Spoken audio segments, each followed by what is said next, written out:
across the UK, on DAB+, on YouTube, on your mobile, and on your side.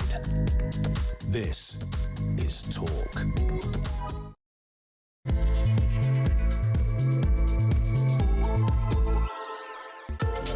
Well, sorry to disappoint, not quite Petrie Hosken, but it is Phil Dave instead. Hello there and welcome to The Late Show here on Talk. I'm with you until 1 o'clock tomorrow morning in for the marvellous Petrie Hosken, who is taking a sensationally earned week off. Coming up on this evening's look into some of the biggest stories of the day. It's just the gift that keeps on giving, isn't it? Yet another momentous day in Westminster, but how much more do the British public have to tolerate? What are they really not telling us? Am I the only one who thinks this? What do you think? 0344 499 1000. Well, the Prime Minister is locked in something in the way of a high-stakes death match with Whitehall tonight, one might say, following explosive testimony from the sacked Foreign Office Chief Sir Ollie Robbins. Robbins told MPs that Downing Street was dismissive of security and chased the Mandelson appointment. Now, this was despite vetting red flags. So, the scandal has fractured the cabinet, with Ed Miliband revealing that he warned the deal would blow up, while Yvette Cooper slammed inappropriate attempts by Number 10 to bypass her on other diplomatic postings. You could not make this up, could you? Sir Keir Starmer maintains he was deliberately kept in the dark, mind you, but with Donald Trump branding the appointment a really bad pick and the opposition demanding a resignation, the pressure really is on Number 10. Has the PM finally reached a breaking point? How long has Starmer got left? 0344 499 1000. Also this hour, we look at a couple of stories that you'd be forgiven if you might have missed today. Outrage is growing tonight after it was revealed that a convicted Al-Qaeda terrorist, one Shah Rahman, who plotted to bomb the London Stock Exchange, has been granted leave to stay in the UK on, guess what? Yes, human rights grounds. Despite his failed asylum claim, judges have ruled he cannot be deported to Bangladesh due to laws protecting against torture. The details emerged, by the way, you might like to know, as his wife was permanently excluded from Britain after being caught with ISIS propaganda and helping Rahman breach his prison release conditions. Plus, another hero sacked. A Morrison's store manager with 29 years of service has been sacked after tackling a prolific shoplifter who spat and attacked him. Sean Egan says he acted in self-defence during the scuffle, but the supermarket chain dismissed him for breaching their deter not detain policy. While Morrison's insist employee safety is the priority, the move has sparked, of course, a massive backlash. Shadow Home Secretary Chris Philp has called the sacking shameful and demanded Mr Egan's immediate reinstatement. Are the shoplifters winning? 0344 499 1000 to react to both of those stories. We'll speak with former police officer Chris Hobbs. At 11 o'clock, broadcaster Ebbs Akintade is going to join me to review Wednesday's front pages. We like Ebbs, so make sure that you join us for that. And then at midnight tonight, it's another Talkback. Petrie might be taking a well-earned week off, but some things don't change. It's a whole hour dedicated to you and your comments, because, as you know, here at Talk, your opinion very much matters. I want to hear what you think about all that we have learned about our somewhat delightful government today. And I also want you to answer the following question. Why does it feel as though no one is fighting for British people? 0344 499 1000. With all of this drama going on, I absolutely want to get your calls in nice and early so we can be sure to have a chat. Let's spend what's left of Tuesday evening together. Stick with me here on Talk. Right. Very pleased to say that we can welcome our first guest because, well, just in case you might have missed it today, Sir Keir Starmer is battling a growing cabinet mutiny tonight following explosive testimony from sacked Foreign Office Chief Sir Ollie Robbins. Robbins told MPs that Downing Street was dismissive of security risks and chased the Mandelson appointment despite failed vetting. He further alleged that Number 10 tried to bypass the Foreign Secretary to secure a diplomatic post for the PM's spin doctor, Matthew Doyle, while Sir Keir Starmer insists he was deliberately kept in the dark. Ed Miliband has revealed he warned the move would blow up, and Yvette Cooper has expressed extreme concern over the secrecy, with Donald Trump branding the appointment a really bad pick and the opposition demanding a resignation. All of that, the Prime Minister is now facing the most dangerous week of his premiership to try and help us dissect, get our heads around all of the events of the past couple of days and indeed what led up to it. I'm delighted to say that political strategist Peter Barnes joins me now. Peter, wow. Where do we start? Good evening. Good evening. Good evening. I'm afraid I laugh out of nerves because it's obviously not in the least bit funny, but my goodness me, I don't really remember a more dramatic couple of days in Westminster for quite a while. Yes, I have to admit, this has made Partygate look like a piece of cake incident. It really, really has. And I have to admit, I think you're right. This is the most dangerous week for Keir Starmer. I think it is political, if not professional life, because this crack in the cabinet is the now story. Because once the kind of cabinet are willing to kind of risk the threat of a general election and not back the Prime Minister, that changes the game very significantly for the Number 10, like the tight team, as they've rather called themselves, which I think is a terrible name. But Ollie Robbins, I think, just blew up Number 10 in a very obviously metaphorical way, but I think in a very literal way as well, because he left them nowhere to hide, because he didn't do it with emotion. He did it with the thing that they loved the most, process. He punished them with the process. He literally laid it out step by step, meeting by meeting, phone call by phone call, exactly what they did, who did what, and more importantly, he defended the civil service, I think, rather admirably. And actually, I think he's defended himself quite well, actually. This is a guy who's had the target on his back, you know, ever since the Brexit years for a lot of people. And I think he's shown that he's actually a man of quite some dignity, actually. And actually, some people should. And to be honest, dare I suggest, Pete, he's probably one of the few clever, clever political people, if you like. Oh, yes, because you have to remember that he was around when it was Theresa May's kind of, when she grenaded on this tough Brexit stance, and, you know, that was part of her downfall, and now he's helped bring the downfall, hopefully, of Keir Starmer, so he might be somewhat of a kiss of death. But I have to admit, what was most fascinating, I think, was actually Emily Thornberry, because she kind of... she has an axe to grind, if people aren't aware. She was actually due to be in the cabinet, but she made a bit of a mess in the general election, and she lost out on the spot, and it was always a bit of a contention between her and Starmer. And I think she's rather revelled in it today, because she forced a Conservative MP to, you know, use an expletive in the middle of the afternoon, live on television, to kind of hammer home the point about what Starmer's Number 10 is actually like. Because we complained about Boris Johnson's, but I tell you what, this circus makes Boris's look like, you know...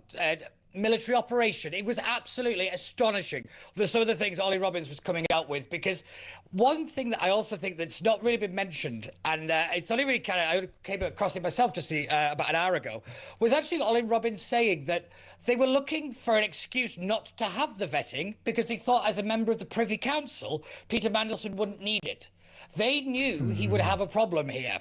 So they were already looking for a way out, a way to say that they didn't have to do something that would be awkward. That's not faith in the process. That's not doing the right thing, is it, by any stretch of the imagination? Because Starmer's playing us all for idiots more than normal, because he's saying that the process is really, really important, and then saying it's corrupt and nobody's telling him anything. So he's trying to play so can we pick up on that for 2 seconds? Because this was the line that really irritated me more than anything.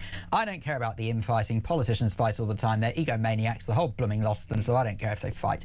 But what I do care about is when you've got the likes of Starmer, who is supposed to be one of the most honourable men in the country, being the Prime Minister, absolutely, blatantly passing the buck. He's not even a good liar. I mean, I don't know how on earth he made KC, because, let's be honest, he really can't lie. It's extraordinary. Yeah. I know he actually, you'd think a politician would be pretty good at it, but as we always say, he's not a politician, is he? So, but he naturally wouldn't be a good liar. But I have to admit, it is astonishing how far this guy has been able to rise within the kind of cutthroat world of professional politics. He must have been protected or something, because nobody is this naive politically and rises to prime minister. I don't think it'll ever happen again. I hope it doesn't. But you are right in terms of the kind of infighting and all of the kind of the usual Westminster tittle-tattle. But it's in the tittle-tattle that you start to actually get where the dividing lines really are, who's on what side and who's making moves. Angela Rayner is giving a speech as we're having this interview, and she was out with Andy Burnham on the weekend, apparently, in Greater Manchester. So that's an interesting dynamic that's forming. Obviously, Ed Miliband is setting his stall out early. Yvette Cooper's interjection, I think, is perverse, if I'm being brutally honest. Don't forget she was the Foreign Secretary around about the time, I think, Mandelson was being announced, and she was part of the kind of the extra twist of the knife to get Ollie Robbins to take the fall. So I think she's clinging on to her job because she's inextricably linked to Starmer, as is Rachel Reeves, who has been very quiet in all of this, and I think we should be thankful for that. It's only... I was going to say, it's amazing how small mercies and all that. Look, I would imagine that Starmer is not the kind of person who's just going to go down without a fight. He doesn't strike me as that. I'm absolutely convinced that it would have to be something pretty seriously legally impacting to make him resign. I just don't believe that he'll do it otherwise. And let's be honest, the Labour Party's reputation precedes. They cling on to leaders like there's no tomorrow. And so I can't help but think he will survive this. But if he does, realistically, he's just, well, how can I be blunt? He's a dead man walking, isn't he? Yeah, he's a zombie prime minister, is what we call them. Like, he's there in body, not in soul. He's in power, but not in power. And that's really, really important, because that just means that he's even more susceptible now to a left-wing, rather radical backbench Labour Party that's already swinging into the left. Now that he's got absolutely no authority, no standing at all, really, I think that's even worse, because we're expecting, obviously, the big wipeout at the locals, that they're going to react to the Greens to go more progressive, and that's a big problem for the country. He's now somewhat of a kind of a puppet for them, if I'm being honest, and he has been for a while, but now he's basically, he ain't got no strings on me, I'm afraid. So it would appear. Pete, can you stay there? Because I tell you why, is because also on the line, and I think you'll find this particular conversation fascinating, so I don't want you to go anywhere, is we're also going to be speaking now to psychotherapist and broadcaster Lucy Beresford. And I tell you why, is because, Lucy, I wanted to have a chat with you this evening. First of all, good evening and welcome. I'm very happy to have you. But the reason why I wanted to have a chat with you is because I was thinking earlier on, I just wonder, what is the psychology behind a politician? What makes them tick that they could behave like this, that they think it's okay? People say it's narcissism. People say that it's ignorance. People say all sorts of things. In your personal opinion, Lucy, what do you make of Sir Keir Starmer? I think this is someone who has always been very driven to succeed, because his relationship with his father, as we hear, was quite cold. This was someone that he has spoken about as being someone he couldn't really connect with, and they didn't have very deep conversations. And I feel that Keir Starmer has been driven throughout his life to achieve the great heights of whatever profession he has entered. And it doesn't really matter whether he is suited to that profession or not. He will work hard and diligently and rise to the top. And once he had done that at the Crown Prosecution Service, he probably felt, well, actually, I can do that anywhere, and I will turn my attention to politics. This is a man who doesn't have a political ideology. He doesn't speak about Starmerism. And therefore, I strongly suspect, and this is someone who I haven't worked with clinically, I think we need to stress that. No, we do. And also, and I'm being honest with you, obviously I'm asking you for your professional opinion, but it is just that, it is an opinion. Let's be very clear. It's an opinion based on the material and the content that I see out there in the world. And what I see is a man who has really driven himself to succeed, and one is always quite curious to know why one does that, to the exclusion of quite a lot else. And he's, what I observed yesterday when he was giving his statement to the House, and it's so interesting, isn't it, that if you actually put him and Ollie Robbins next to each other, they're very soberly dressed and they've both got glasses, they could be kind of brothers in that regard. But Keir Starmer was very nervous. His hands were shaking when he was holding his paper, whereas Ollie Robbins came across as very, very sort of measured and in control of his brief. But for Keir Starmer, it was a very defensive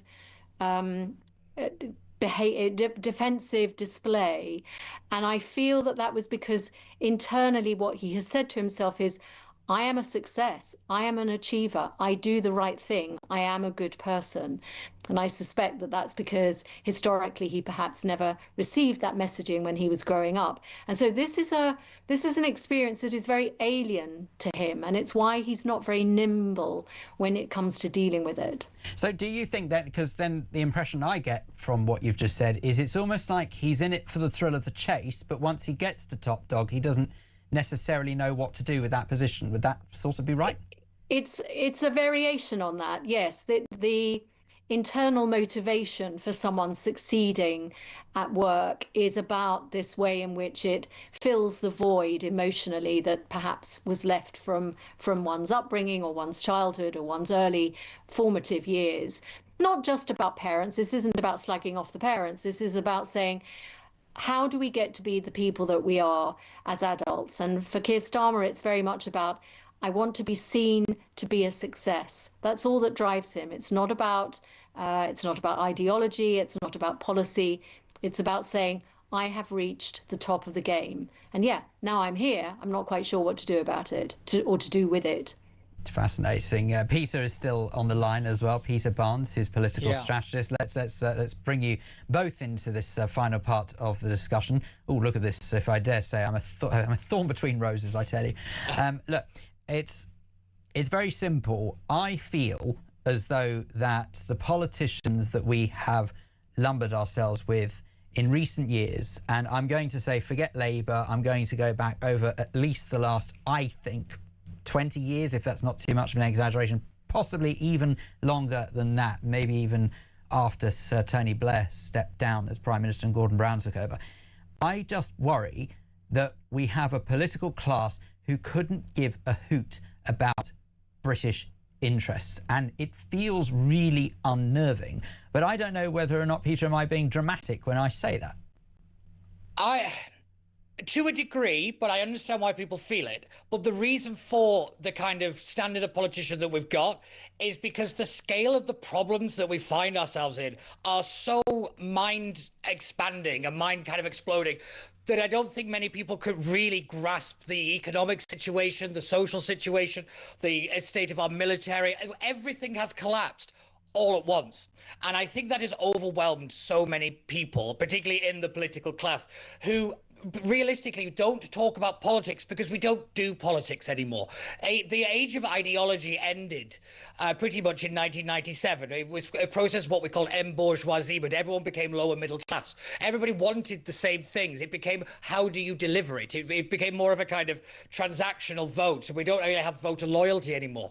And I think all these factors have kind of played into it. And I hate to say it as well, I think the public took their eye off the ball a little bit as well. You know, we got very complacent under the Blair years, where people were, putting things on credit and kicking the can down the road. And the bill has come at a very unfortunate time when we've got even worse politicians than we've ever probably had. And I think it's that sense of why is everything falling down at once that's leading to people saying, why is nobody looking out for Britain? I think it's because people are just trying to keep the lights on, let alone, sing the national anthem. But then, Lucy, does that mean that actually there is a risk, if you like, of some sort of, again, I don't want to sound too dramatic, but I'm just going to say it, psychological damage to the British public? I guess it's kind of a little bit like a pack not having a leader and then running like a pack of ants, maybe, not having a leader and running around all over the place, not in a nice, neat line, because we're not being guided to the right place and it's freaking us out a bit. Is there anything in that? Because that's just the way it feels the country has gone. Well, I think you have to remember that the act of being a voter is about infantilizing yourself. We vote for people in loco parentis so that they enact the behavior that we either don't have the time or the energy or the skill set to deliver. So we're always giving our power away in that sense. And it was always like that. The big change, the big accelerator, has been in the last 20 years of social media. And I use that as an umbrella term to include not just social media and online platforms, but things like reality TV, whereby we have started to get used to a very different style of voting, which is we get given narratives, usually in bite-sized forms over the course of a series of evenings or a week, if the show is once a week, or every night if it's every night. And we get to vote. We get to vote people off. We get to vote for our favourite band on X Factor. We get to vote for our least favourite housemate in Big Brother or I'm a Celebrity. And that has actually re-engaged people in the voting process, and they get very much more energized. I think people are more politically engaged than they've been for generations, because we understand that actually having a vote might count. But the problem is that we are much less tolerant. And in the same way as we have an allegiance to somebody in the Big Brother house or on Love Island or on the Traitors, and we follow that person's journey until they get evicted, and then we have to pivot rapidly to the next person, we tend to have a similar short-termist view about our politicians. And it's no surprise to me that we have had so many prime ministers in the last 10 years, almost sort of ratcheting up, one every 18 months, because the voter is so much more fickle. That promiscuity that pollsters talk about nowadays isn't just to do with policy, and it's not just to do with the parties, it's to do with the voters' relationship to voting in general. And that's the thing that's changed. Fascinating. Honestly, I can't thank both of you enough. I tell you what, just before, Peter, I do want to hear more from both of you, but very quickly, one thing I want to do is obviously that the initial part of this discussion was to talk about Sir Ollie Robbins and what he's been up to today. Can we just have a little reminder? We're just going to play a little snippet of just some of the things that he was saying, and then I'll get a quick reaction to both of you before I have to let you enjoy the rest of your evenings. Have a listen to what Sir Ollie Robbins said earlier today. My office, the Foreign Secretary's office, were under constant pressure. There was an atmosphere of constant chasing. When will this... Daily phone calls? I couldn't say for certain daily, but I mean certainly very frequent, from private office to private office. Has this been delivered yet? Never any interest, as far as I recall, in whether, but only an interest in when. You know, what's curious to me about observing how Sir Ollie Robbins delivered that is did I pick up on, and I don't know whether or not I'm imagining this, but there's almost like an element of trump card, do you know what I mean? Like a smugness almost in the way that he delivered that, because he knew how damaging this potentially could be, Peter, to I think those in the ruling that's power. an interesting. Yeah, it's interesting, really, because for me, I actually think that it was the way that Emily Thornberry kind of teased him out of being a civil servant, in my kind of saying it's okay to break the rule now. It's okay to have an opinion. I think the way that she did it was very encouraging towards Ollie Robbins, because I think that she knew, what the civil service are like. He did that phrase that I find fascinating, because you never hear it anywhere else. He's like, I wasn't aware, I wasn't privy to that conversation. He said about 11 times. So where did they learn to speak like that? I really want to know. But it was that kind of the break between that side of Ollie Robbins and obviously the one that you picked up on there. That I do think, there is a bit of the civil service, a little bit kind of saying, we are going to be here longer than you are. The unofficial motto of the civil service is governments come and go, but the service is forever. And, that mentality, when you get to his heights in the civil service, is a very real thing. I will just say, though, on the point about voter volatility, absolutely bang on.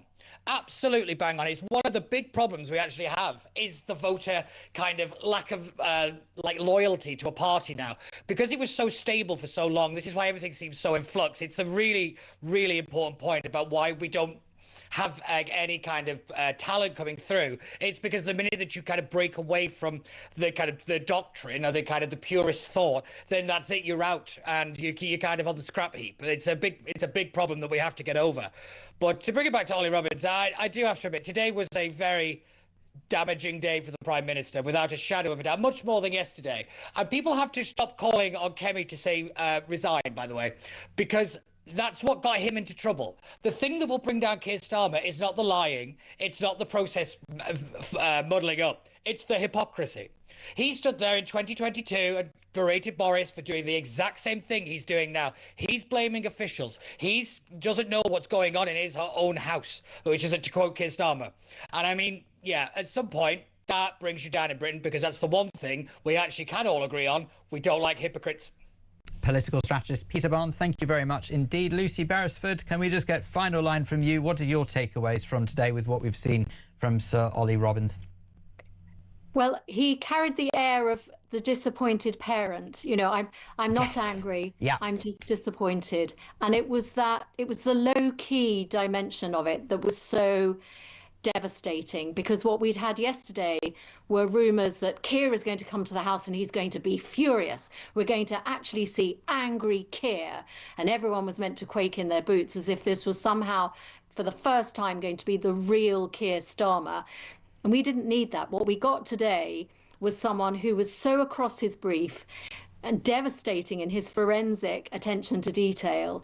And he just quietly undid everything that Keir Starmer had said, or if he didn't undo it, then he certainly questioned it to such a degree that you didn't really believe what Keir Starmer has said. So it was a very understated but a very powerful performance. There was another clip which you might have shared. I mean, there were lots of I was going to say, we've played so much of it throughout the day here on Talk. This is true. I sort of wanted to give people a little break, but yes. Well, there was a lovely moment. Lovely is the wrong word, actually. It was beautifully calibrated emotionally, but it was the moment at which he talks about the fact that he doesn't really understand why he was sacked. And actually, he loves his colleagues and he misses them. And at that point, I think everybody just thought, actually, there's a real human being here. He's not hiding behind process. He's not hiding behind jargon. Yeah, or a very clever person. You can really empathise with him. So I think he won the day. Well, Lucy Beresford, thank you so much. Psychotherapist and broadcaster, really appreciate your fascinating insight into a really quite tumultuous day in Westminster. I very rarely get lost for words, as many of my colleagues will testify that is the case. But I just can't believe what has gone on over the last couple of days. The fact that, as you heard Peter say earlier on, it's almost made Partygate look like a nothing, like it was trivial. And it wasn't. It was a massive deal at the time. But when on earth was the last time we saw Parliament under so much scrutiny, to the point where I think it has devastated British politics? And yeah, I might be being dramatic, but that's how I feel. But I want to know how you feel. That's far more important to me. So do get in touch. Let me know what you think. Telephone number is 0344 499 1000. What do you make of the day's events? And why does it feel that no one is standing up for Britain? Get in touch, have your say. There is still so much more to come. And I promise you, it's not all about this subject. So stick with me. It's Phil Dave in for Petrie Hosken here on Talk, where your opinion matters. We are the home of common sense, after all.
across the UK. On DAB+, on YouTube, on your mobile, and on your side. This is Talk. This is indeed Talk. It is Phil Dave in for Petrie Hosken with you until 1 o'clock tomorrow morning. Now, how exciting is this? TFI Friday Unplugged. It's back on Channel 4. Yup, your favourite TV show from the 90s is back. Chris Evans and the TFI Friday lot have returned to their original home of Channel 4 for the next 5 Friday nights from 11 p.m. So it's reimagined for 2026 and it's by Virgin Radio UK, our sister station.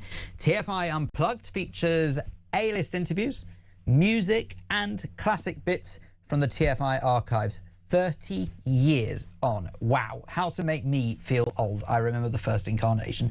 So you can watch TFI Unplugged this Friday at 11 p.m. on Channel 4. And this week's guests, by the way, include Chris Marshall, Emma Laird, and it is also from the archives, Paul McCartney.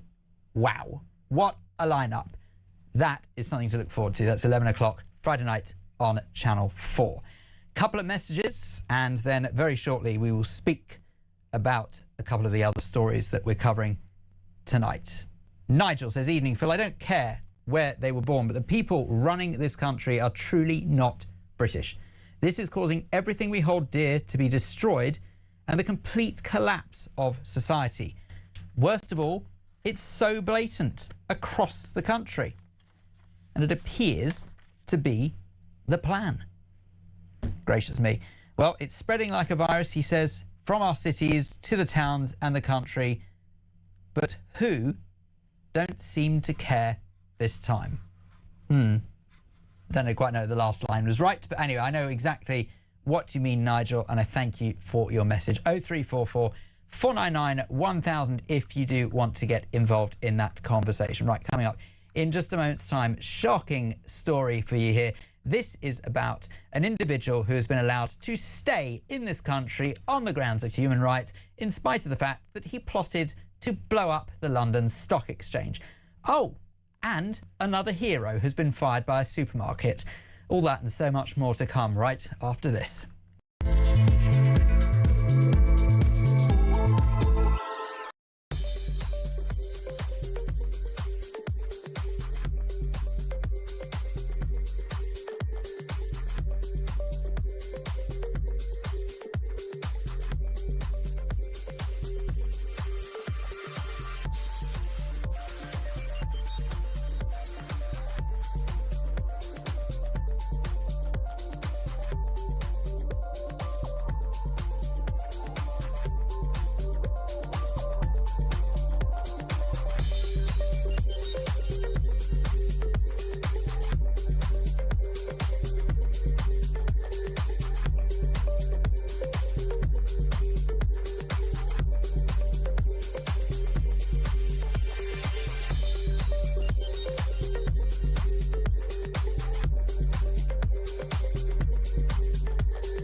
Across the UK. On DAB+, on YouTube, on your mobile, and on your side. This is Talk. This is Talk. It's Phil Dave in for Petrie Hosken with you until 1 o'clock tomorrow morning here on Talk. Now, a major national security row has erupted tonight after it was revealed that one Shah Rahman, a convicted Al-Qaeda-inspired terrorist who plotted to bomb the London Stock Exchange, has been granted the right to stay in the UK on human rights grounds. So this is despite his failed asylum claim. Judges ruled he cannot be deported to Bangladesh as it would breach his absolute right of protection from torture. The details emerged as his wife was permanently excluded from Britain as well, after being caught with ISIS propaganda on her phone and helping Rahman breaching his strict prison release conditions. Does the safety of the British public not matter anymore? Who is looking out for Britain? Well, joining me, I'm delighted to say, on the line, is former police officer Chris Hobbs. Chris, a very good evening to you. Yeah, good evening. I'm just aghast. I really cannot understand why someone who we know is a threat to British society, and even if he's not now, certainly was, is allowed to stay here. Well, yeah, I can only agree with that. No, but okay, so, but, I mean, at the same time, why not? Being someone who obviously has served in the police, your job, clearly, police officers' jobs, I should say, are hard enough to try and foil various plots of terror against us. I know obviously it's counter-terrorism, I know it's not necessarily your bag per se, but the point is that obviously there are plenty of officers out there who do specialise in counter-terrorism, and their jobs are tough enough without the added insult that rulings permit these barbarians to stay in this country. And I almost think it's an insult to the police. I think it's a hell of an insult to the police, not like, it is. I think it's very frustrating across the board. It's not only terrorism, but it's also criminality, where you do have a situation where someone who has been arrested, convicted, then can appeal to the immigration courts. And I think there is a lot of concern, isn't there, throughout the judicial system about the leniency that we see from these immigration courts. And one of the issues, of course, you've got, it's very, very hard. I'm not talking about this case in particular, but if you've got someone who's come from, say, Syria or Iran or Sudan, then how do you check what they're telling you? You can't. I have been involved in counter-terrorism. I worked at Heathrow Airport, and I actually encountered people who were seeking asylum. That's what part and parcel of working in Terminal 3 at Heathrow. It happened on a daily basis. And you could see genuine asylum seekers who you looked at and you listened to their stories and your heart broke. And then on the other hand, you see the chancers, the ones who come in and really make a mockery of the whole system. But because you can't check back, you can't check with the Syrian police whether the person in front of you is a rapist or a thief or whatever. That's not practicable. So we've got a whole big problem here. And now, of course, there's also allegations, aren't there, that you've got immigration advisors, and there was stuff on the telly the other day, who are fabricating stories and accounts in order that people can stay here. So it's a huge problem, and one that certainly the government, the last government, should have looked at and didn't, and this government needs to look at it and overhaul the whole system, which I think there are signs that they realise that the system is a shambles and a dangerous and frustrating one for the public and the police and the security services. It also feels a bit as though that the incentive for the police to actually enforce the law surely must dwindle when you see situations or you hear situations like this, because if all that's going to happen is that someone who is a known threat to this country, and I'll say it again, even if he's not a known threat now, he certainly was a known threat. You don't get much more of a threat than wanting to blow up the London Stock Exchange. What's the incentive for the police to actually enforce the law or even arrest people when potentially the law is just going to be twisted to suit their own perverse needs? In inverted commas needs, by the way, it's not real needs, clearly. Yeah, I think initially, of course, what police want to do is get them off the streets and get them convicted, no matter what nationality they are. That's their motivation. And obviously what happens after that, in some cases, the police may lose touch with the case they've been involved in.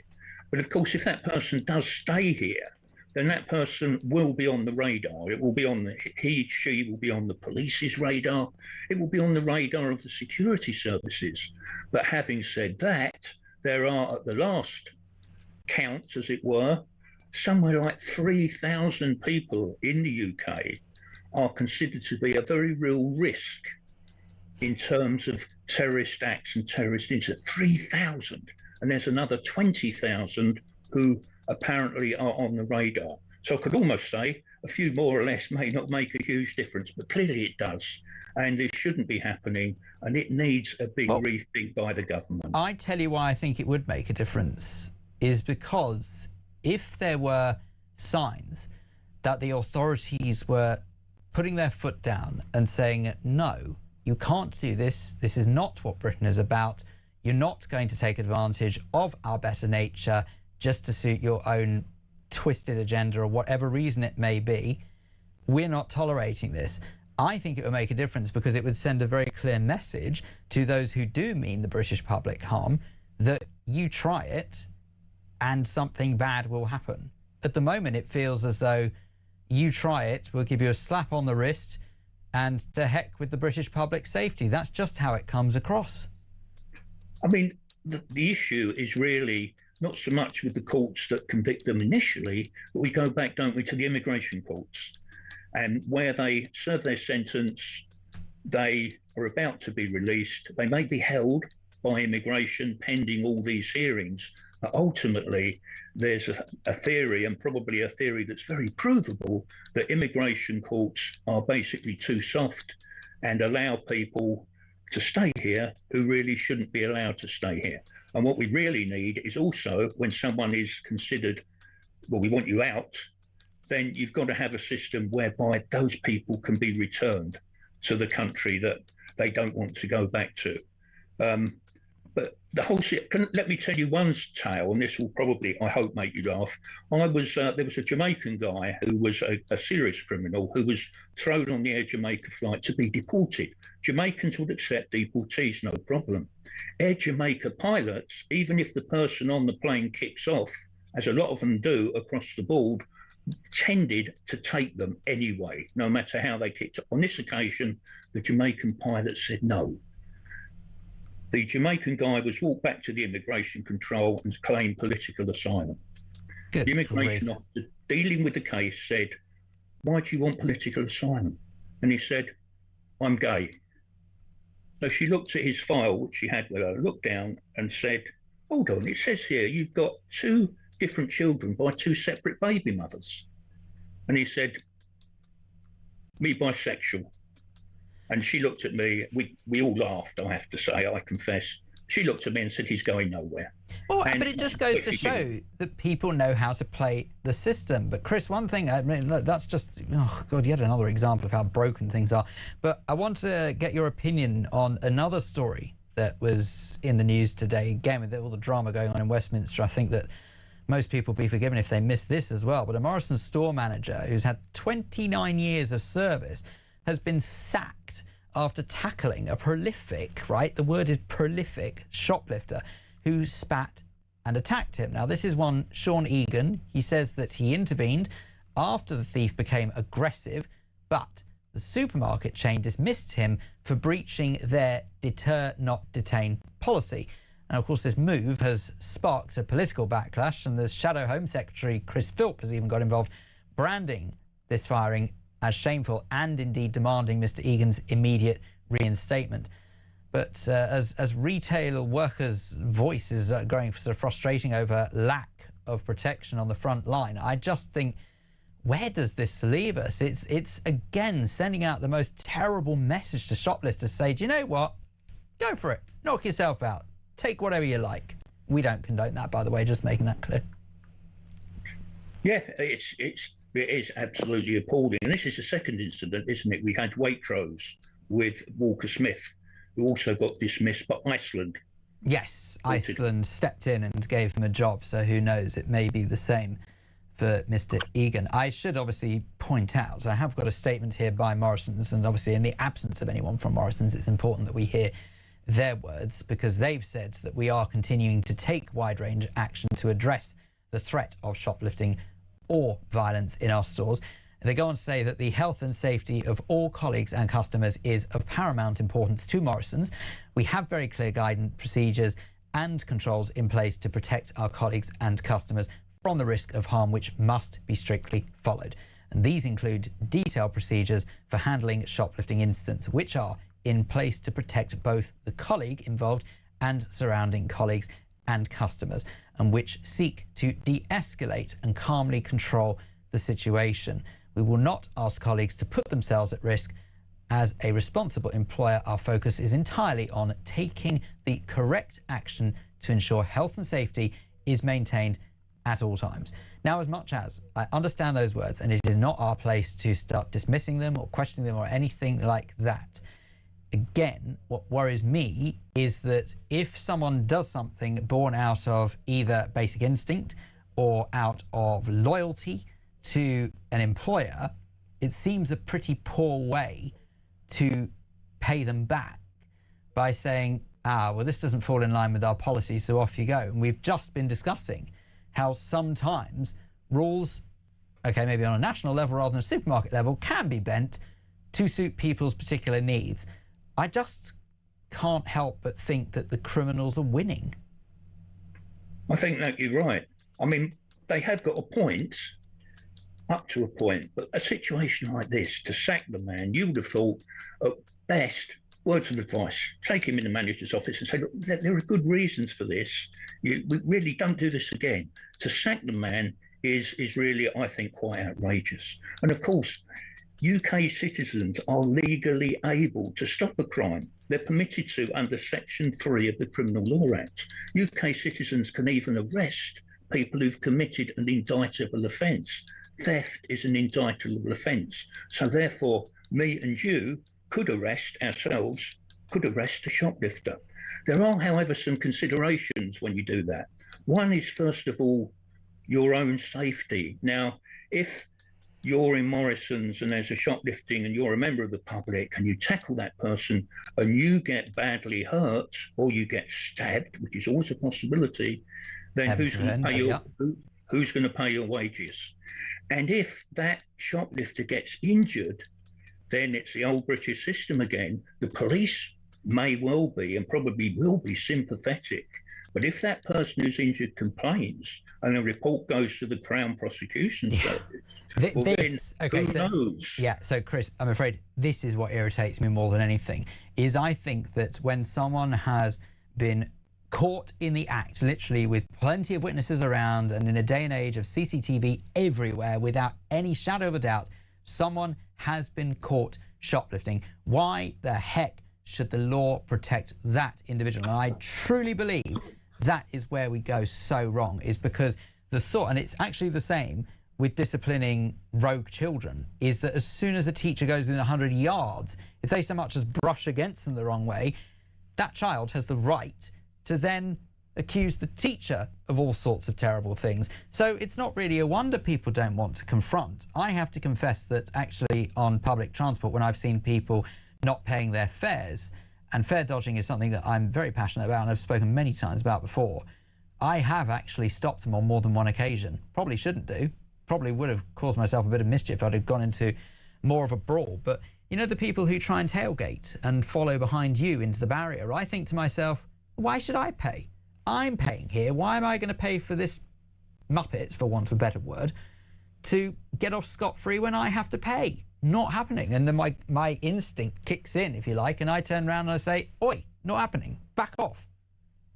Yeah, well, absolutely. And obviously, when I was in the police, I did produce my warrant card when off duty on a number of occasions. Having said that, even that is fraught with peril. It's not, as we were told at training school, Excalibur. It's not going to get you out of trouble if there's a group. But you take that decision yourself. But of course, bear in mind with shoplifting, let's go back to the police response. There was this £200 limit that, you know, if it was below that, police wouldn't investigate. Yeah. There has been a change of approach by police. There are shoplifting squads that have been set up They are having some success.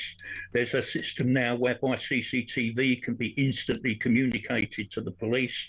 That's great. But of course, as far as the police are concerned, what you're doing now is, yes, shoplifting has become a greater priority, but you're moving deck chairs on the sinking Titanic of policing. So when officers are deputed to various squads, they're not doing other things. And certainly in London on a Saturday, with the rate of protesters there are, that's a very good time to commit a crime, because your response, or the response of the police, will not be that as it may be during the week. Let me tell you that in my borough of Ealing, I started policing at Southall. Now, between us and Ealing, policing Ealing Borough, every shift we would field a minimum of 21 double-crewed vehicles. And at the end of the shift, it was very rare we would have to hand over calls to an incoming shift. These days, covering the London Borough of Ealing, there might be as few as 4 double-crewed vehicles. And that's why the calls won't get answered. So the government also needs to take a good look at policing, because, as I say, they're just shifting the deck chairs around on the Titanic. Everything's a priority. And what's even worse, police officers are leaving in droves. 51% of Met officers who were surveyed said they were either going or thinking of leaving. Most officers you see out on those streets have got less than 5 years service. Oh my goodness. The situation with policing is, we're going to address shoplifting and all the other major issues needs to be addressed, and there's no sign of that happening.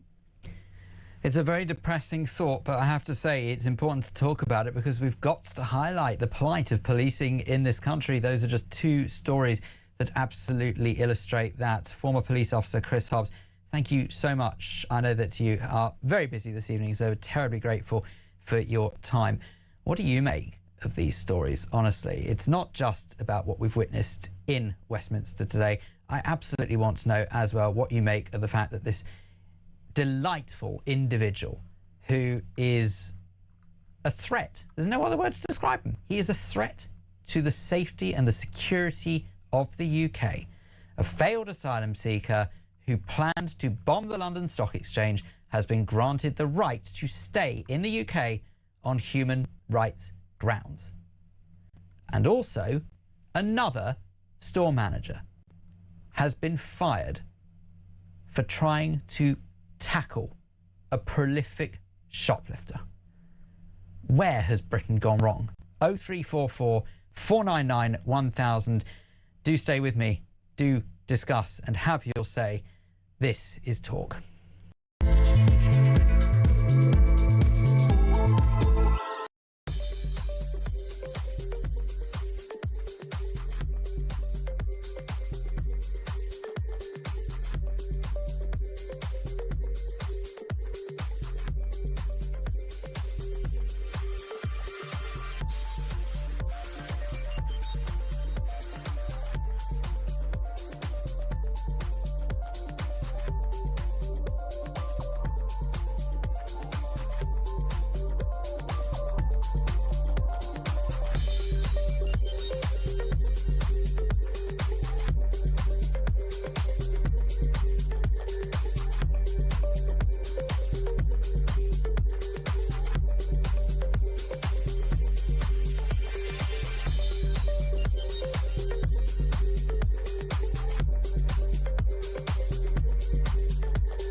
Across the UK, on DAB+, on YouTube, on your mobile, and on your side. This is Talk. Hello and a very good evening to you. This is indeed Talk. It's Phil Dave in for Petrie Hosken with you until 1 o'clock tomorrow morning. And what an absolute pleasure it is to have your company. I can't guarantee that the stories are that nice, but hey, you know what? That's what we do at Talk. We tackle the big subjects and we're not afraid to have discussions that may be a little bit unnerving. Chris is in Epsom. He's called 0344 499 1000. And let's hear what he has to say. Chris, a very good evening to you. Good evening. What has moved you to phone? Well, I want to give you what I think is a pretty good case study is what's happened with Starmer. Oh, yes. And it's not been put forward by a journalist yet. And some people have missed out the intricacies of what's actually happened. So give me a bit of time just to lay it out for you. You've got to go back to pre-93. And sadly, I remember it. Yes, so do I, actually. I'm a Thatcher boy. Mandelson was a pillar of power in the New Labour movement. So much so that he was the guy that really, with his other pillars, chose Blair to be PM and pushed him forward. In that endeavour, in 93, he started a unit within Labour called Excalibur. That was I the remember spin Excalibur, unit. yeah. Yeah, that was the spin unit that spun positive for Labour and negative against everybody else. Now, you've also got to bear in mind that he was, at that time, he was already a friend with Epstein, who was making the honey traps and where the bodies are buried. Now, in 93, he employed McSweeney and made him his protege. Now, do you remember when Blair and Brown were at each other's throats because Blair wouldn't stand aside? Yes, I mean, I sort of remember. I obviously know that Brown was keen to take over. Yeah. And that Blair, like so many Labour leaders, was not so keen to step to one side. But yes, I do remember. Correct. Well, in the end, Blair only... Because by this time, don't forget, Mandelson had been sacked twice from government for lying and being corrupt. Now, Blair only stood aside for Brown when Brown was forced to agree to bring Mandelson back as a Lord and put him in cabinet. Now, that's why Brown, when Mandelson was going to be investigated, Brown came forward and gave all his paperwork to the investigation unit of the police, showing what Mandelson had been up to when he was working with Brown. So, now, Chris, do you know what? I'm really sorry. The only reason I have to cut off is because we're flat out of time. But as you rightly point out to us, this is obviously far more deep-rooted than we realise and remember, probably most of us, and it just goes to show how long things have been very wrong indeed. 0344 499 1000 is the telephone number. Up next, we are going to be joined by Ebbs Akintade, broadcaster and political commentator, reviewing the papers. This is Talk.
across the UK, on DAB+, on YouTube, on your mobile, and on your side.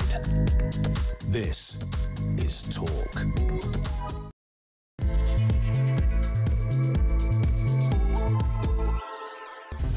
Hello, a very good evening to you. Yes, or indeed a good morning, depending on what time of day you're listening to this. This is the pay-per-view hour here on Talk. It's Phil Dave in for Petrie Hosken. My goodness me, that's some very dramatic music we've got going on in the background here. I feel like some sort of master spy. Thank you for this, George. George is pressing the buttons, by the way, you might like to know. Coming up in this hour, I am joined by the marvellous Ebbs Akintade. Of course, he's a political commentator and broadcaster, and he is going to review the front pages with me for Wednesday. And my goodness me, I think that we can all hazard a little guess of what most of the front pages have in store for us.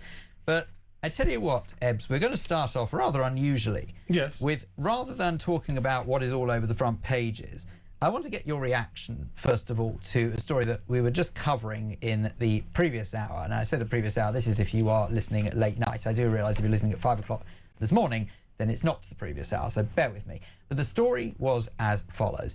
It was that there is a known threat, right? An individual who was basically planning to blow up the London Stock Exchange. Right.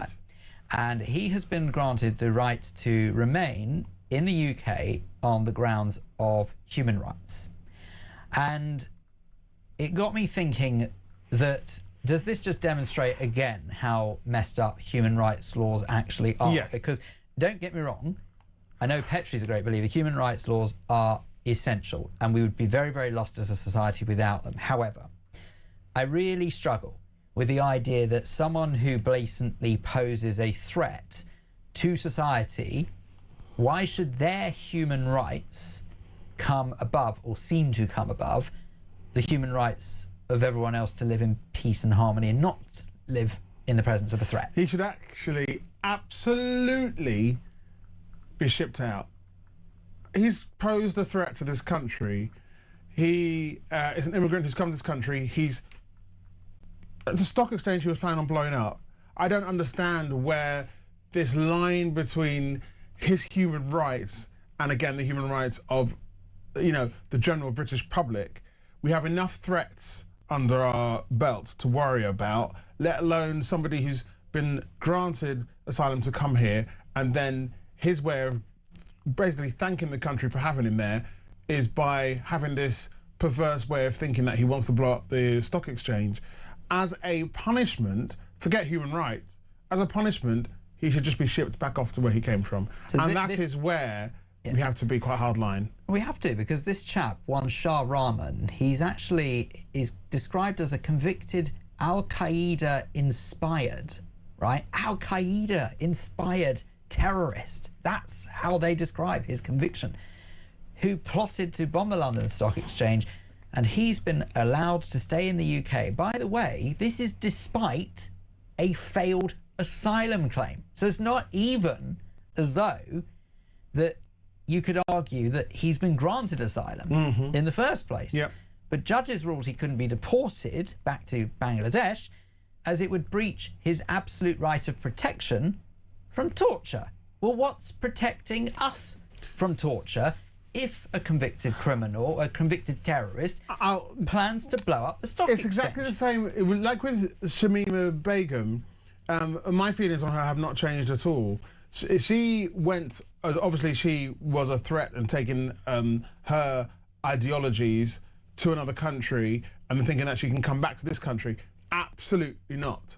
You come with an ideology that threatens human beings, the human race, the population, as a punishment, you then have no right. That right should get taken away from you from imposing any other further threat to the country that you've been lucky enough to be in. So as a result, this is where I almost sound slightly far right in what I'm saying, but it's actually... I was going to say, I don't know who this Ebbs Akintade is, but I'm liking it. I absolutely believe. Because in terms of punishment, I think a punishment enough is like, well, I'm sorry that you fear for your life in the country that you came from, but if you were so worried, you should have thought about that before you posed the threat. Just like, what about our lives? This is what I don't understand. Yes, and yes, I just don't get because he didn't get away, just because he didn't actually manage to carry it out, and he hasn't, thank God, blown up the London Stock Exchange. Why is this somehow? It's like, oh well, don't worry. Maybe he's just a bit misunderstood. No, he's not misunderstood. He's convicted. For goodness' sake. Let's have a look and see what this message here from Ernie says. It says, "Hi Phil. The reason why no one supports British people anymore is because we used to be one of the most tolerant people on the planet, loving, accepting people from all walks of life and from anywhere. And the problem with that was that everyone wanted to come here from all corners of the earth.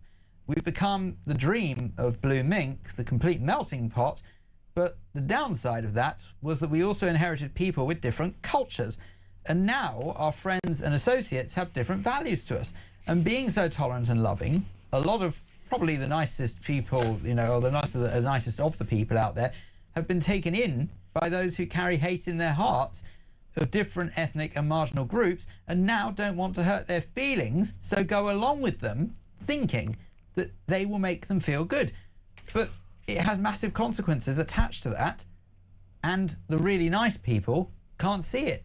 Thanks for that, Ernie. I think he's hit the nail on the head. It's in a very long-winded sentence. A very long-winded way. It's basically being too tolerant and being too nice in many instances. I don't think it's a case of being too tolerant and too nice. I think we in many parts of the country, including the city that we're in, London, we have a melting pot of different cultures. Just because we've got a melting pot of different cultures doesn't mean that it might bring its own fair share of problems, but it's not just because of multiculturality. There are problems regardless. So I do think there is that thin line of going, well, yes, we've got lots of people from lots of different countries, but we can't blame them for the problems that we already have.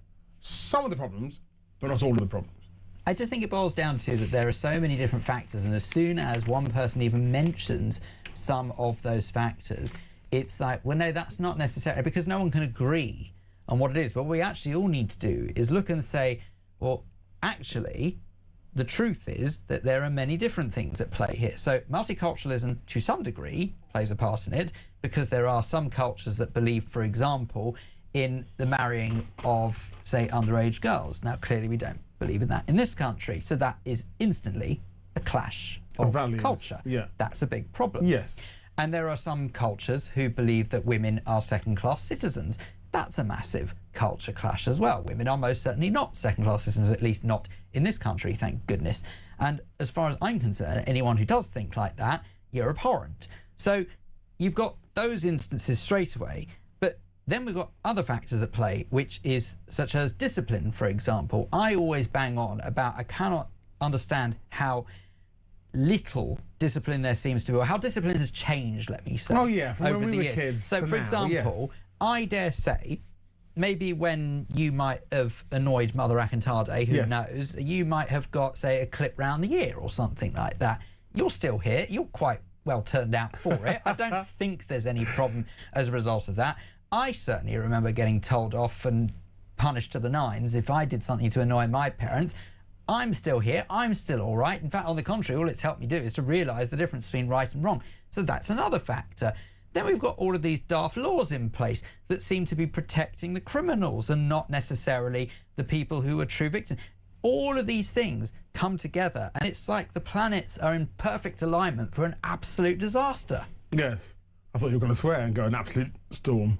But I wasn't going to say that, but believe me, I wanted to say it. No, but you are right. I think, the problem with common sense in this day and age is that it's not common. What we once would have said was common back in the 80s and 90s when we were kids. Yes, you are exactly right. Discipline, although I wasn't particularly clipped around the ear, but the level of punishment was grave enough, or at least the threat of the punishment was grave enough to stop the bad behaviour from happening in the first place.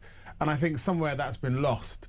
And obviously kids are now turning on their parents and going, well, I'm going to ring social services. And that's like, oh, okay, we really have lost our minds, because then they're using that to make parents feel ashamed or guilty. It's worse, is they know that the parents could get into trouble for that. Yes. That's not okay. And look, don't get me wrong, I am well aware that there are some parents who absolutely don't deserve to be parents, and that they treat their children the most appalling way, and it's horrendous, no doubt about it. Yeah. Anyone who says otherwise, frankly, is mad. But that does not mean you can tarnish all parents as being bad for wanting their children to behave and teaching them the way that their parents taught them, their grandparents taught their parents, their great-grandparents taught their grandparents. Do you see what I mean? There is nothing wrong with passing this knowledge down. But there is a theme here, Phil. The theme is that, so in this instance, we've got safeguarding, but at what point has safeguarding gone too far in the other direction? This is the point with a lot of these things. It's, do we have a spectrum in which we can actually be reasonable with safeguarding, be reasonable with our laws, be reasonable with common sense? Or is at the end of that spectrum now so degraded and eroded and everyone's so scared of making a bad decision that we don't have calculable common sense anymore in existence? What we thought was common sense before no longer exists. Everything is questioned. Everything is a worry. Everything is a stress. Everything is anxiety. Everything is, you know, there's no particular logic or boundary anymore. It's just been eroded. Andrew from Salisbury says, Ebs Akintade is good. Don't agree with everything he says, but he should be on Talk a lot more. Thank you very much. There you go, Andrew in Salisbury. That was very nice of you. I know you don't say I should be on Talk a lot more, but that's okay. Don't worry. It's all good. I'm fine. I will live with that. I'll take the bullet because I agree with you wholeheartedly. Brilliant. Coming up in just a moment, we are going to start reviewing the front pages for Wednesday. But in the meantime, do feel free, if you are listening on The Late Show, to get your thoughts in. You can join in at any point. I have to tell you, if you are listening to the repeat of this programme at 5 o'clock in the morning, please don't interact. Your message will not be read out. But if you are listening on The Late Show, 0344 499 1000, if you do want to have your say. And indeed, if you want to message on any of the subjects that we're covering on the front pages. Right, coming up in just a moment will be those very front pages. It's me, Phil Dave, in for Petrie Hosken, and it is Ebs Akintade, broadcaster and political commentator, with you on the home of common sense. It might not be very common, but it absolutely lives on here. This is Talk.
Across the UK, on DAB+, on YouTube, on your mobile, and on your side.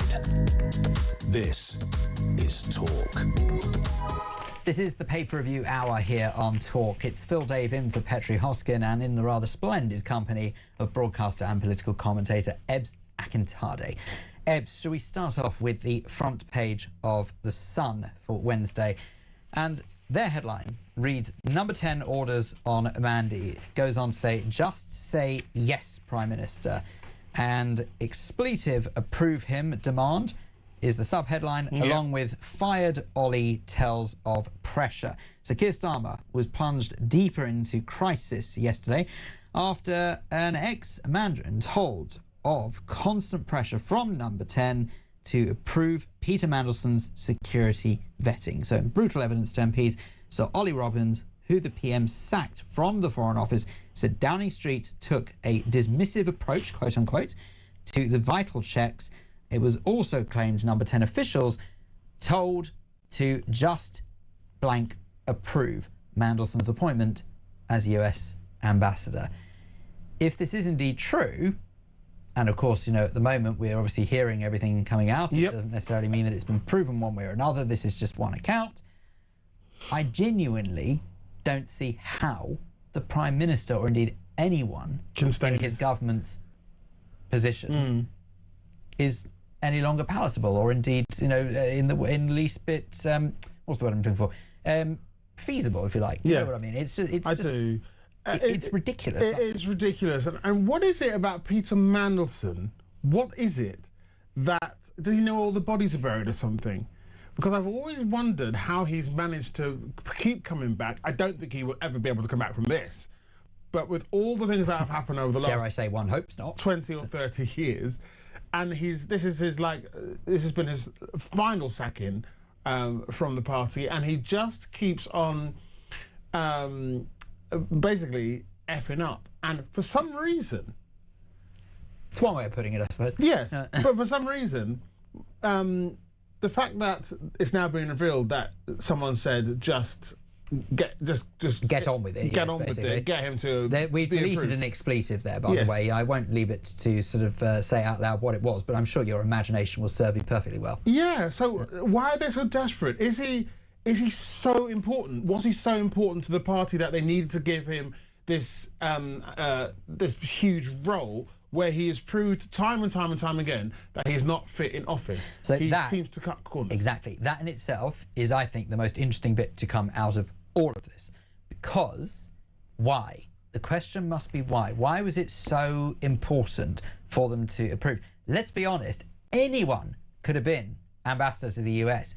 It's not exactly as though this government is keen to please the US. It's not exactly as though this government is in any way fond of the President of the United States. And I dare say there are plenty of people in this country who aren't fond of the President of the US either. But it's not the point. My point is that it just seems a bit bizarre.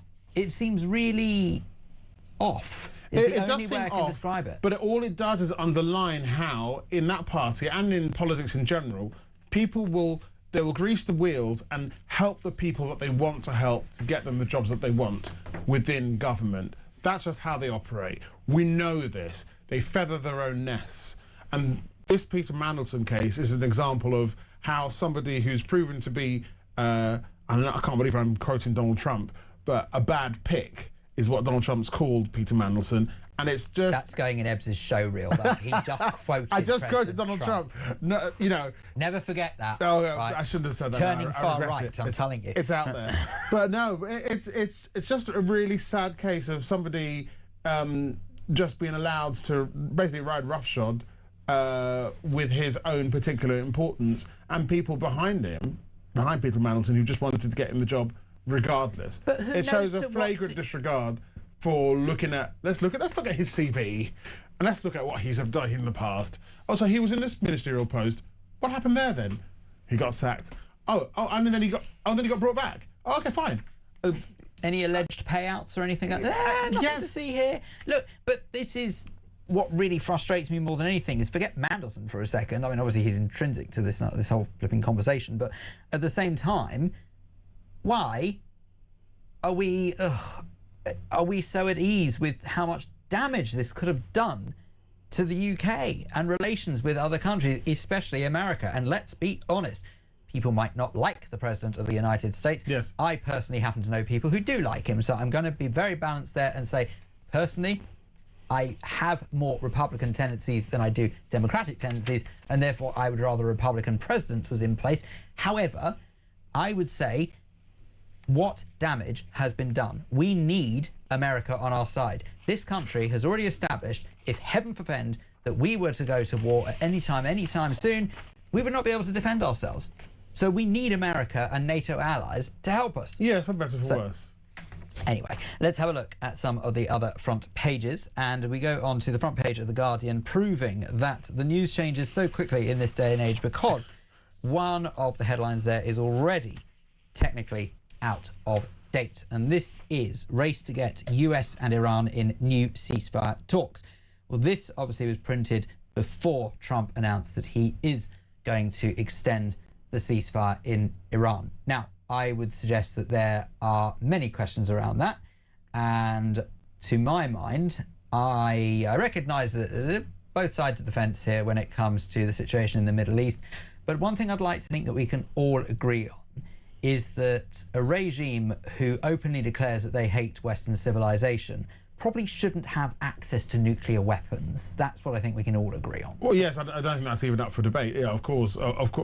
But, you know, it goes to show that with Trump being how he is, he can basically outdate a newspaper very quickly because he will jump onto his socials and make decisions, snap decisions, that will probably make headlines completely out of date. And that's what he does. But I do worry about what kind of message this sends to the Iranian regime. Now, let me be really clear. I have always said that I am absolutely 100% on the side of people who identify as Persian, true Iranian people who just want to live in peace, have absolutely nothing to do with supporting the Ayatollah and his bunch of lunatics around him. I openly support the idea of any country who wants to live in peace. But I'm afraid that I worry Trump's message to Iran is being influenced by the fact that there are many people in America and possibly the rest of the Western world who don't understand the reason why removing the Iranian regime is so essential to peace in not only that part of the world, but the rest of the wider world. And therefore, he's sort of finding himself stuck between trying to pacify his voters, which, of course, let's not forget, he's also really irritated recently by depicting himself as Jesus. Sorry, no, it was a doctor, sorry. And it was a doctor. Sorry, it was definitely a doctor. Yes. Sorry. And also, let's not forget that there is at the heart of all of this a regime who, want to kill us. So I'm sorry. I just think we need to grow up a bit, get tough, not prolong the ceasefire, because you can't reason with people who want to kill you. Well, you can't reason with the unreasonable. Is the bottom line. Yes. Yes, you can't. And so what does this mean? You know, we've got the Strait of Hormuz blockaded. How's that ever going to change? It's literally like a stalemate. And unless Trump delivers on what he is threatening and makes warlike moves, I think once he gets to that point, which we seem to be edging to very slowly, there is no going back from that. And he has to understand what he is doing, because I don't think he generally does. I think he's a lot of bluster, as we all know, and he'll say that he's going to do something and threaten, but not actually do it. Well, I think Trump's biggest problem is that when he sticks to script, he's quite a good orator. When he goes off... He's always going off script. When he goes off cuff, yes, that unnerves me a little bit. But look, I mean, I get policy-wise what he's trying to achieve here, and I've got to be honest, I'm more in support of what he's trying to do here than not. I'm not convinced, sadly, now he's executing it in quite the way that I thought he would do when this first kicked off. And may I ask you, Ebbs, this is a very personal question, but you most absolutely do not need to answer this. Are you a hay fever sufferer? Are you a sneezer? I used to be. I used to have years of, especially around May time, when it was particularly bad. And I think there was a couple of years ago when we had grass and tree pollen all out at the same time, and it was dry and it was dusty, and I think everyone suffered from it, even though they didn't, just because of nature. But at the moment, nothing. I'm fine. Well, are you? No, well, interestingly, more recently I have started getting it. I never used to have it, though. But the reason why is that also on the front page of The Guardian, apparently pollen season is getting longer, say scientists. So is it now? Apparently. I mean, look, who am I to argue with the scientists? Let's have a look at front page of the Financial Times, and it always goes to show what a massive story is in the news if the front page of the Financial Times reflects all of the other front pages, because The Guardian also saying Robbins accuses Number 10 of applying huge pressure over Mandelson's job. Yes. Financial Times says Robbins tells of Number 10 pressure to approve role for Mandelson. And I don't often remember seeing the Financial Times and The Guardian on proverbially the same page. It's only when a news story is so big that it covers most of the front pages. 95% of the front pages for tomorrow covered this story because it's so huge. And it's no surprise, because this could potentially bring the downfall of Keir Starmer. I think we are of similar age. You know, there's a few years, like, sort of one way or another between us, but I know that we are a similar age group. And I truly don't remember a time in my life where politics felt this fractured and this unusual, I think is the only way to describe it, because I can't say that it's dangerous per se. I think it's dangerous from the point of view if the politicians take their eye off the proverbial ball, the ramifications for the country, and I think that's what we're rapidly seeing. Yes. But it's more about from the point of view that I can't believe our political... Well, I can basically believe our political class are behaving like this. They're like a bunch of school children. I'm just, you know, this period, I'm going to call it the post-pandemic period, where nothing was normal, or nothing has been normal since 2019, and we're in this kind of alternative, you know, universe where everything is off kilter, a little bit icky, and quite scary. You call it fractured. I think it's actually more than fractured now. I think it's almost deliberate in its perversity. Everything is. I just can't see how it ends. Certainly not quickly, anyway. No, I mean, not I quickly. believe No, that there are enough people in the country who, as voters, are starting to get to a point where they're hacked off enough that they're saying, come on, we've had enough of this. The British people deserve better. And the British people, which is supposed to be, by the way, Britain's supposed to be the envy of the world when it comes to politics. Ha ha, yeah, right. We don't deserve to be treated like this anymore. And so I think from that point of view, there's enough appetite that the politicians will hopefully start seeing a sea of change. I would certainly never encourage anyone to express their disgust in a violent manner, that's for sure. And I know that there are some people who've been moved to it. Yes. So I would always say that, look, you can't possibly call yourself better than the political elite if you're just going to go and break the law. No. But the level of turbulence that we've witnessed over the last 5, 6, 7 years in politics, whether it's bad politicians, whether it's bad decisions, whether it's changes of prime ministers, or we've got a new Labour Party, everyone wanted something new, and then they've only done the worst of made a bad situation worse and made questionable decisions and U-turns. Everyone's just fed up. I think that's a very fitting way of looking at it. Everyone is incredibly fed up. But hopefully you're not fed up, because Ebbs and I are still with you for a little bit longer, going through the front pages for Wednesday morning. I very much hope you will stick with us as we continue right after this.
Across the UK, on DAB+, on YouTube, on your mobile, and on your side.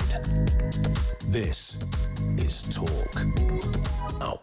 This is Talk. It's the pay-per-view hour with Phil Dave in for Petrie Hosken. And in the studio with me is a broadcaster and political commentator, Ebbs Akintade.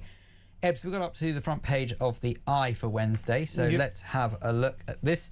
And I'm sure it comes as absolutely no surprise, but they also cover the same story. Wounded Starmer given public dressing down by his cabinet.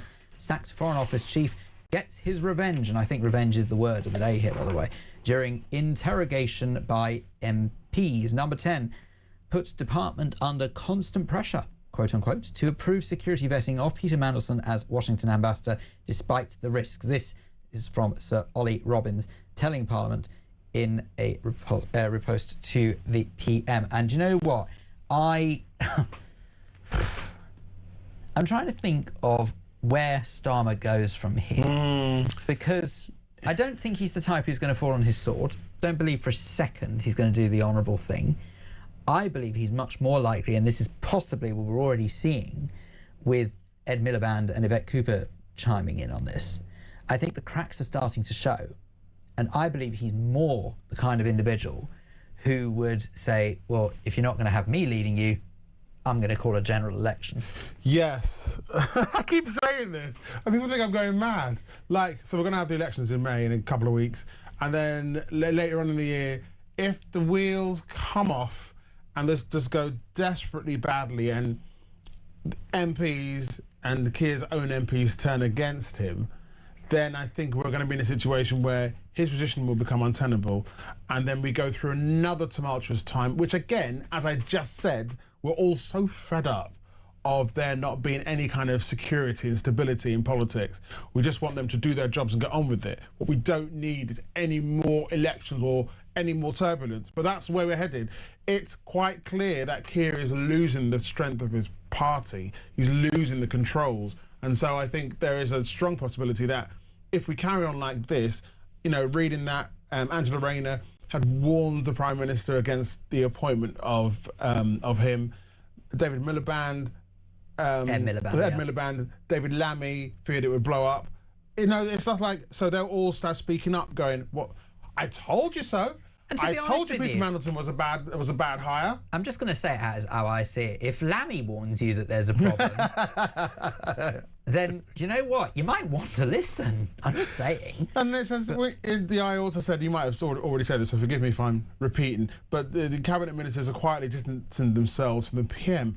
It's slightly eroding. He's losing his grip on the party.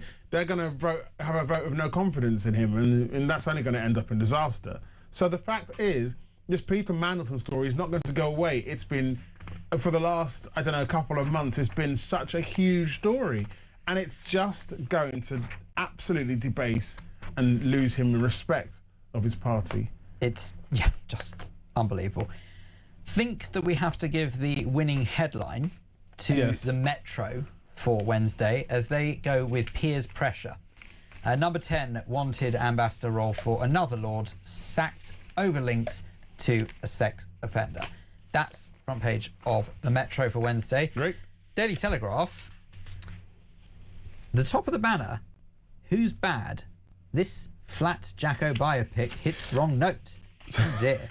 I'm now really curious to see what's inside this, because that's a bit disturbing. I'm going to see the Michael Jackson movie. It comes out tomorrow, which is the 22nd of April. Today if you're listening at 5 Or today if you're listening at 5 a.m, yes, exactly. And I am absolutely looking forward to watching it. I was a huge Michael Jackson fan. Obviously, things have happened.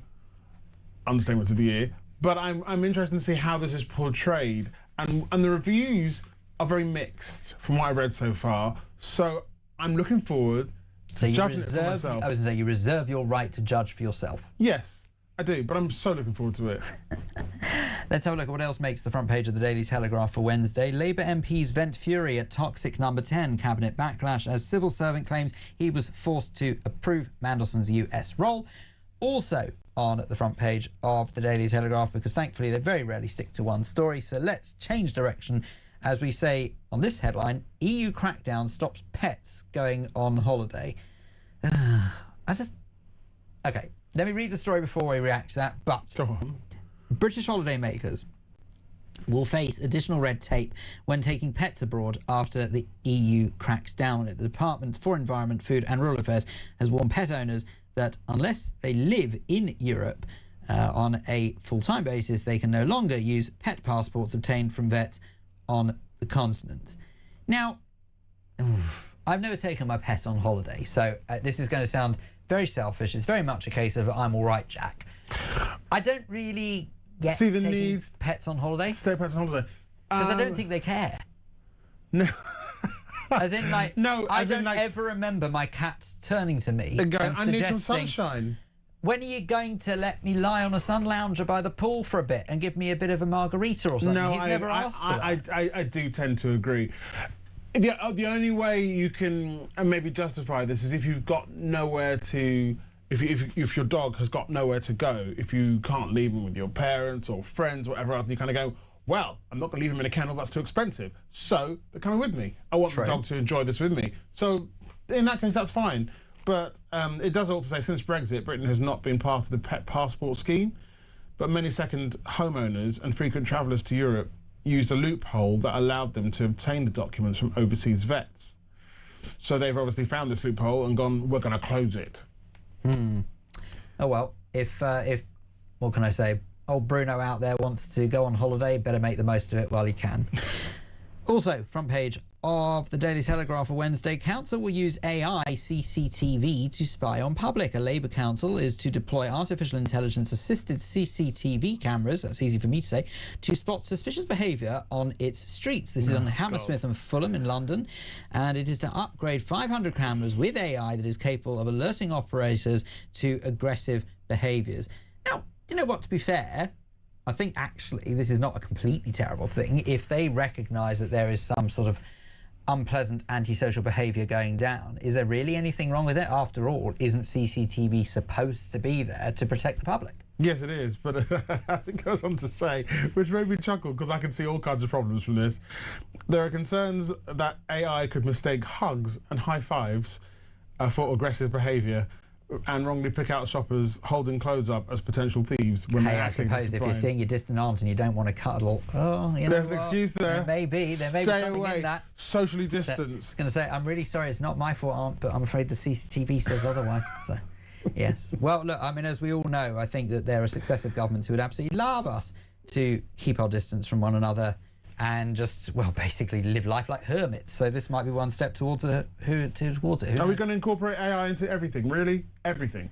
Everything? I don't know, really. Possibly. Perhaps. Okay. Do you need to incorporate AI into anything you do in life? No. Oh. Well, it's because you're intelligent, you see, you don't need it. Well, you don't need artificial intelligence when you've got intelligence. No, because this is like things like ChatGPT and all those things. People asking, because they can't make their minds up, they ask ChatGPT for simple answers to simple questions. Okay, but then what's wrong with that if it helps people? Because you then become uber reliant on a computer system that generates all this information from online instead of using your own gut feeling, intelligence, independence. I think you're giving far too much credit for people to have intelligence in the first place.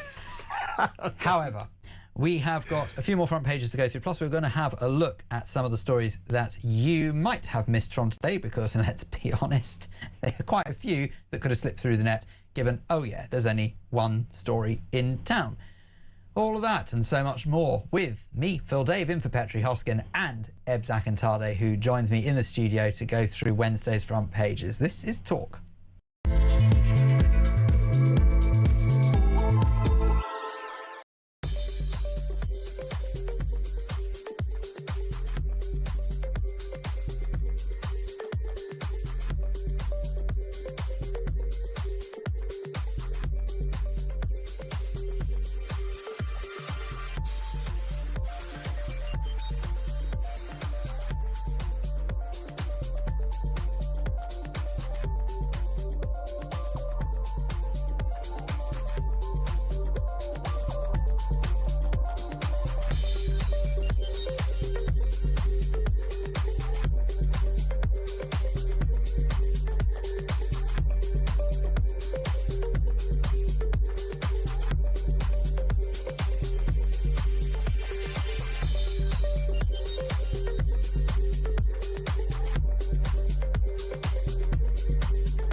across the UK.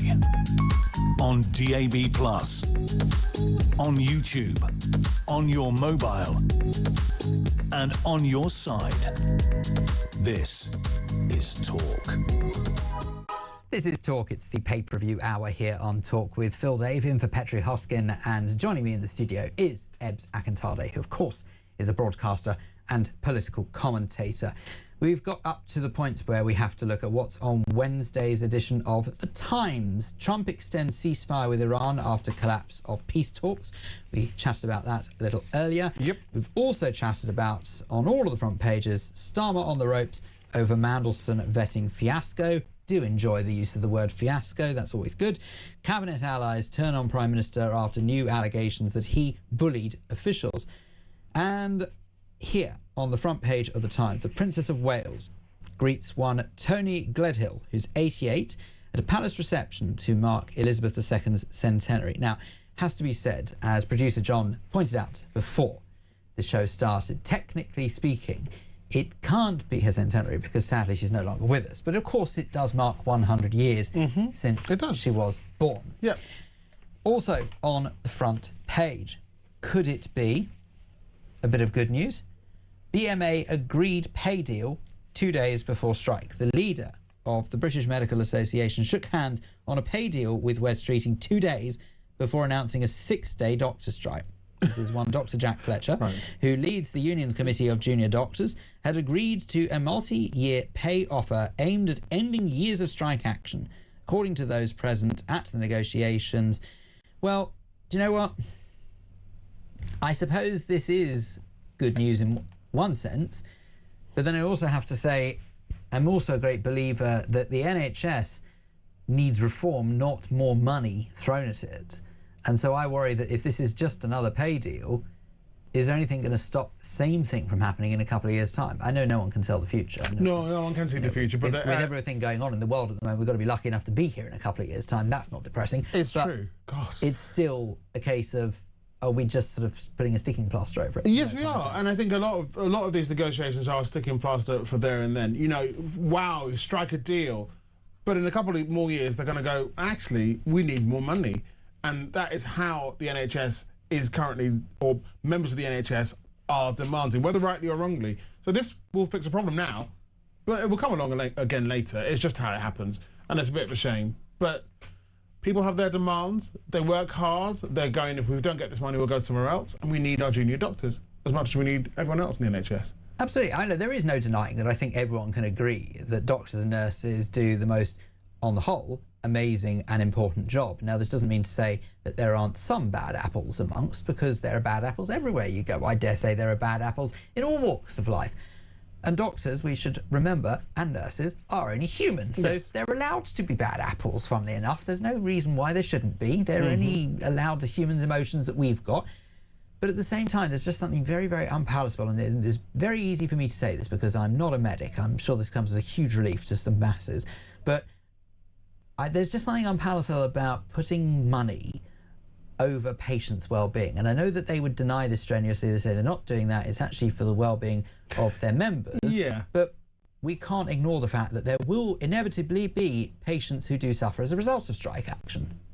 You know, it says here, had the offer been accepted, the most experienced junior doctors would have earned £101,000 a year, and first-year doctors fresh out of medical school would have earned £50,800 on average a year.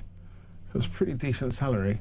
It is, but I mean, let's not forget years of medical school involved, obviously. It's true. So it's true. I mean, I dare say that, yes, it is a nice, healthy salary, but then at the same time, I guess it should be. But I also do question about whether or not we do enough to keep people in the NHS long term. And everyone bangs on about how we have to import doctors and nurses from other Nigeria, countries. Ghana, Philippines. Which, by the way, I always think it's very flattering that anyone wants to come and look after the British public. So as far as I'm concerned, I don't care where someone comes from. I'm just more concerned that we feel that that's the only option, and it must be based on the fact that we're not making it attractive enough for British medical students. Precisely, and by making it attractive enough, it's with money, currency. That's how you make it attractive. But A tricky situation, I dare say, but it's going to rumble on regardless. That's the front page of the Times. Let's have a look at the front page of the Daily Mail for Wednesday. Mandelson, the poison spreads, is their red banner. Starmer's support starts to crack as sacked civil servant plunges the knife into reeling PM and Labour MPs call on the Cabinet to act. Ed Miliband and Yvette Cooper are first to show dissent. And you know what? I'm actually finding it quite fascinating to watch at the same time. You mean like horrifying. you got the popcorn out, watching them all turn on him? It was the A little bit. It was the MP who got booted out today, the 21st. I can't remember her name. Zara Sultana? Yes. Yeah. Booted out, and someone else did as well in the middle. Lee by, Anderson. by Lindsay Hoyle. Yeah. So that was on Monday. We saw that. I know it's very easy to get confused with the date. So we saw that on Monday, and Tuesday was all about Sir Ollie Robbins giving his bits of feedback, for want of a better term. But this is the drama unfolding, and where we're literally watching everything kind of start. The foundations are literally cracking. Interesting use of the word poison, because it is like becoming a bit of a toxic environment in amongst Keir and his peers.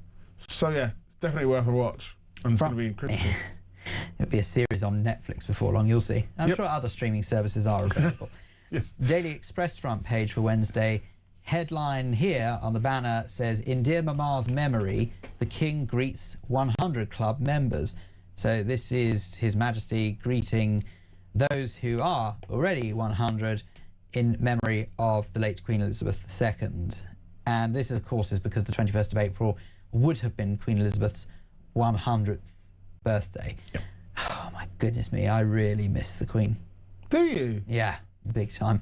I don't say that King Charles and Queen Camilla aren't doing an okay job. I personally think they are. I think they're doing the best they can. They always had massive shoes to fill, let's be honest. Yes. And let's also not be completely insensitive to the fact that His Majesty is constantly dealing with a health condition which must be deeply unpleasant for him, and yet he still remains public facing. So for that alone, we should absolutely applaud him. But what was it about the Queen that you miss? Just the stability in the country, just the familiarity, it's the longevity and the guiding light that all of us have known for so long. You know, even something as momentous as the Queen's speech at Christmas time. And now it's just not quite the same that it's the King's speech. I still watch, I still listen with intent to hear what His Majesty has to say, but there's just something about how it's just not the same. But I guess no one really likes change. And no, and it takes some adjustments. Yeah. Even when the King's speech comes on 3 o'clock on Christmas Day, you do kind of go, yeah, I remember the Queen's, because we've watched so many of them for so long.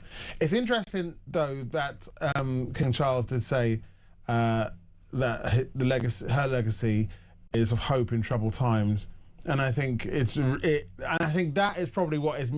Maybe I'm going to read your mind and say, because we are in such troubled times, we don't have that head of state that we rely on for that hope, that calm and reassurance. Yeah, we have a head of state, but not that head of state. Yes, so. exactly. Yeah. And I think that plays into the whole insecurity of everything else anyway. Yeah. Now tell me what the lottery numbers are. No, you said you're going to read my mind. So 5. No. Obviously, don't take gambling advice from us, please, and please do gamble responsibly. Also on the front page of the Daily Express, and I know that we both feel very strongly about this story, Morrison's urge to reverse sacking of loyal boss for tackling a violent shoplifter. Hero manager, yes, hero, that's the word. Hero manager Sean must get his job back. Morrison's was last night urged to take back a loyal store boss it fired for trying to stop a violent serial shoplifter. Can I remind these shop bosses that you wouldn't have to take people like Sean Egan, who's been dubbed the best manager ever, to have to tackle these thieves, these shoplifters, if they actually had security on the doors anyway. It shouldn't be down to members of staff They do have security, some of them, but they just don't seem to do anything because they're told don't put yourself in harm's way, which I get to some degree. But at the same time, I just think, well, what's the point then? Yes, why are you there? It's not deterring anyone. I am absolutely 100% behind Sean Egan. I'm 100% behind Walker Smith, who was... he worked at Waitrose and now he works at Iceland. Yes. Yeah. I find it deplorable that because shoplifters feel that they can just get away with it and police won't turn up to tackle them because they've got other things to worry about, and no one else is doing anything, so you've stacked the shelves, you've done all the work, you take pride in your shop, and somebody's trying to basically thieve from you. Not basically, they are thieving from you. Why would you not want to defend that? It is something which you feel comfortable for, responsible for, so why would you not? Get in the sack for doing his job. I mean, this is where common sense has left the building. And also, can we just highlight something here? He was protecting his store and his bosses, putting himself in harm's way in the process. That was clearly his intention. Sean Egan is a hero. Sean Egan should not be persecuted for trying to do the right thing and enforce the law. And as we heard earlier on, or if you heard on the show last night rather than if you're listening to the repeat hour, former police officer Chris Hobbs telling us that actually it's within the law to stop shoplifting as a criminal offence. Now, I have to tell you, I would urge anyone who's contemplating doing that, please do put your safety first and don't try and be a hero unnecessarily. But the fact that it's not anything that's against the law per se to stop the shoplifting, but where he said it goes a bit tricky, and this is where I find it abhorrent, is that if that shoplifter decides to then turn on someone like Sean Egan and then bring charges against him for GBH, he's entitled to do so. Yes. It's mad. Well, this is what we're saying. There's no common sense anymore. And I think there's going to be many more instances of people like Sean Egan, like Walker Smith, who are defending the shops that they work in and trying to tackle shoplifters, whether violent or not. It's not up to us, the public, to do it. We wouldn't do it. I wouldn't advise anyone to do it. But for people who work there, it is their responsibility. They feel responsible, so why wouldn't you? He should be given a bonus, not being sacked. He's a hero as far as I'm concerned. Front page of the Daily Mirror. Mandelson vetting scandal. SAC chief says constant pressure over Mandy US job. PM faces yet more fallout, but says he is focused on war. Really? Didn't think he wants to be involved in war. Meanwhile, Rayner calls for bold action on living cost rises. The headline, Eye of the Storm. Terrible. Needs work. Yes. Yeah, ish. Front page of the Daily Star, Ollie Robbins in thick of it. Just bleep approve it. Civil servant reveals number 10 demanded Mandy got job. Those are Wednesday's front pages. Now let's turn back time a little bit, Ebbs, and say to ourselves, was there anything that we might have missed in the papers? And in particular, I know that you wanted to, now obviously I've got to have another warning here, please do drink responsibly, and that's a bit rich from me coming from the person who fronts Down the Local, the pub show, of course, that is available on the Talk YouTube channel. Yes, that was a subtle plug. Down the Local, Thursdays, 1 o'clock. Tequila is, and I'm not talking about the song by the Champs, I'm talking about the fact that tequila was also in the papers on Monday. Why? Why? Because apparently it's overtaken gin and tonic for the first time as the British summer tipple of choice, according to new data. Spicy margaritas, a twist on the classic tequila, lime and triple sec cocktail, have taken the UK by storm in recent years. For instance, the Marks & Spencer Summer Trends report tequila is having a major glow up, with sales soaring 50% year on year, and margarita sales jumping a huge 75%, making it one of the hottest spirits of the summer. I'm not that keen on tequila, I have to admit. Can't bear it. I am much more of a gin and tonic person, so I wouldn't be in that percentage. Who did they survey for this, for goodness sake? I'm sorry, I don't buy into this at all. Somebody has invested in tequila and they've just made this up, I feel. What, Bunkum? Sorry, Bunkum. It's absolute nonsense. I don't buy into this at all. I don't know anyone who likes it. I know people who are the right level of inebriated who maybe had tequila just to keep that state of inebriation going. But I sure as heck don't recall anyone ever saying to me, this is delicious. Having said that, I will say one thing. There are some craft tequilas out there that I have tried that, as much as I don't personally care for your traditional run-of-the-mill tequila, the craft ones aren't too bad, I suppose. Well, I think the main one is Sierra Tequila Reposado. That's the big seller that they're predicting this year against Tanqueray London Dry Gin. They're competing for the space at the bars around the country. But for me, London Dry Gin would always win.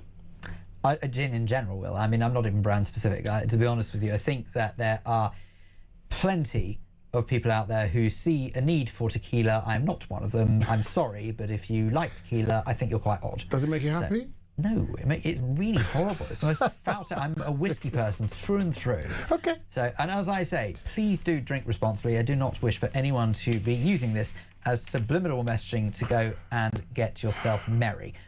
But one thing I will say is Ebzak and Tade, sadly, time has beaten us, but I'm extraordinarily grateful to you coming in at this unearthly hour to review the front pages for Wednesday. And I very much hope you'll come back and see us very soon. Of course. Excellent stuff. Well, that's it for the pay-per-view hour, but coming up after midnight, it's your chance to talk back. I want to hear from you in regards to, well, so many of the stories that we've been covering today. But the question I've got for you is, why does it feel like no one is on Britain's side? And who are we supposed to turn to in a time when the country feels so fragmented, so disjointed, and so, frankly, messed up? 0344 499 1000 is the phone number.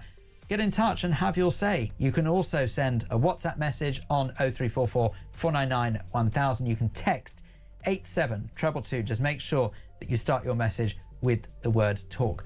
There are loads of ways to get in touch, and there's a whole hour ahead of us for you and I to have a good old chit chat. So don't waste time. What are you waiting for? Give us a call right now. Talkback is coming up next. This is the home of common sense. It's Talk.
Across the UK, on DAB+, on YouTube, on your mobile, and on your side. This is Talk.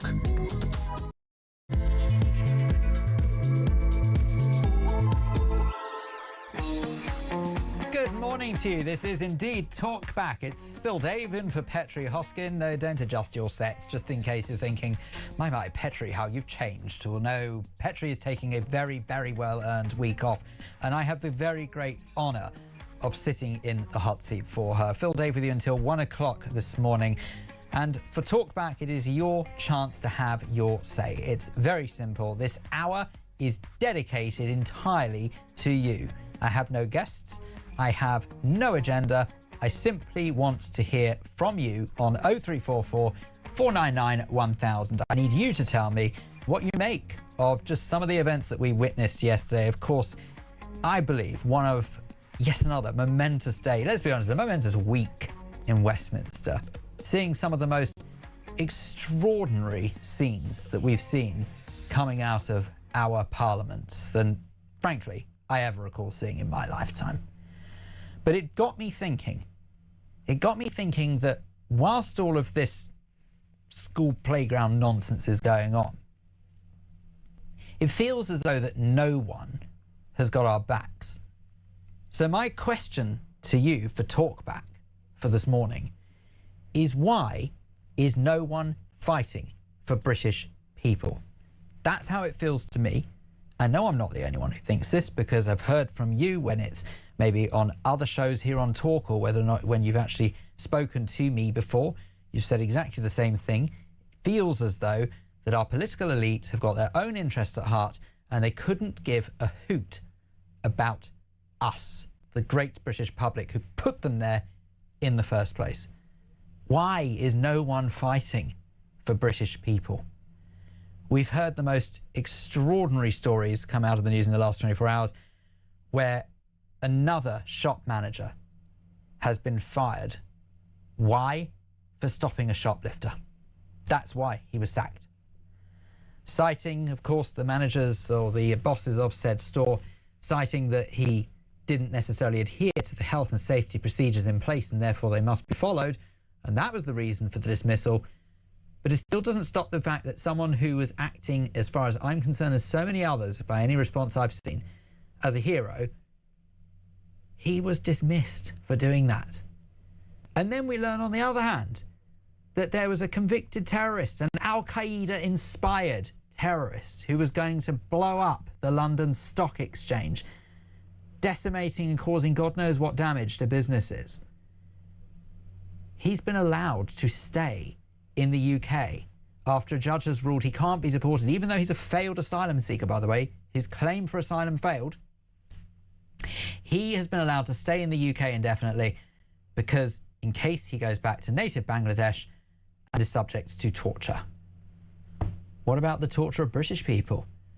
What about British people who want to live in the knowledge that they don't have to worry that there are convicted terrorists on our streets?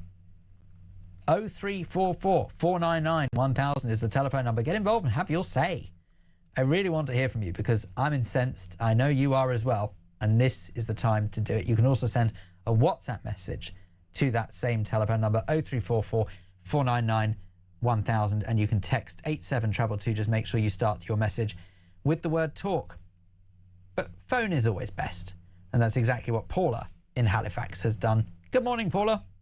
Good morning. Are you okay? I'm very well, thank you. I hope you are as well. Paula, what has caused you to phone up? Well, actually, I'll be brutally honest.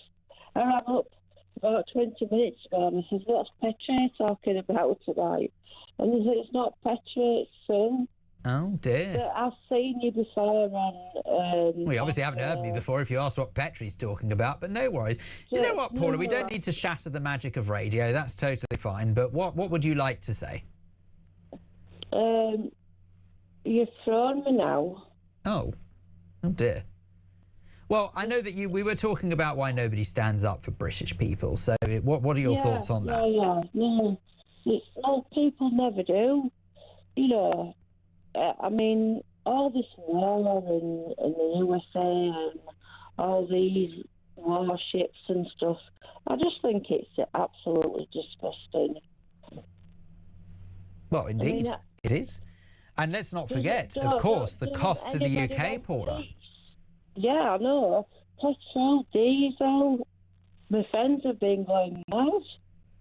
Well, cost of fuel is definitely one part of it, but I'm thinking also in particular sort of the fact that people are now also struggling in all walks of life, really. I mean, if you think of those who are lucky enough to potentially be going on holiday, there are warnings from all sorts of airlines saying that the fuel crisis is going to mean that they're going to have to either cancel routes or not do. Now, of course, obviously, if someone's lucky enough to be able to afford to go on holiday, that's a nice problem to have, I suppose, but it's still a problem all the same.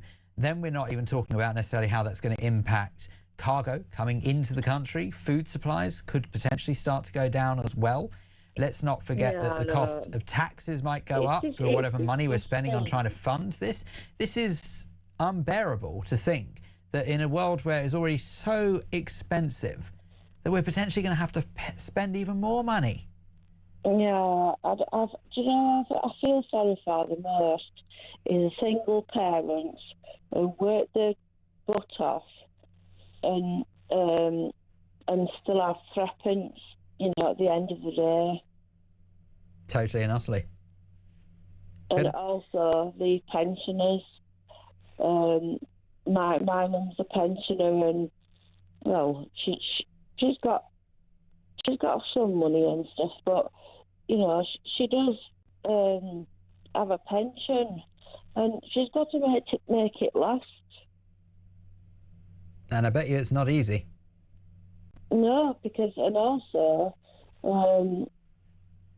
a certain housing association has changed it from gas to electricity.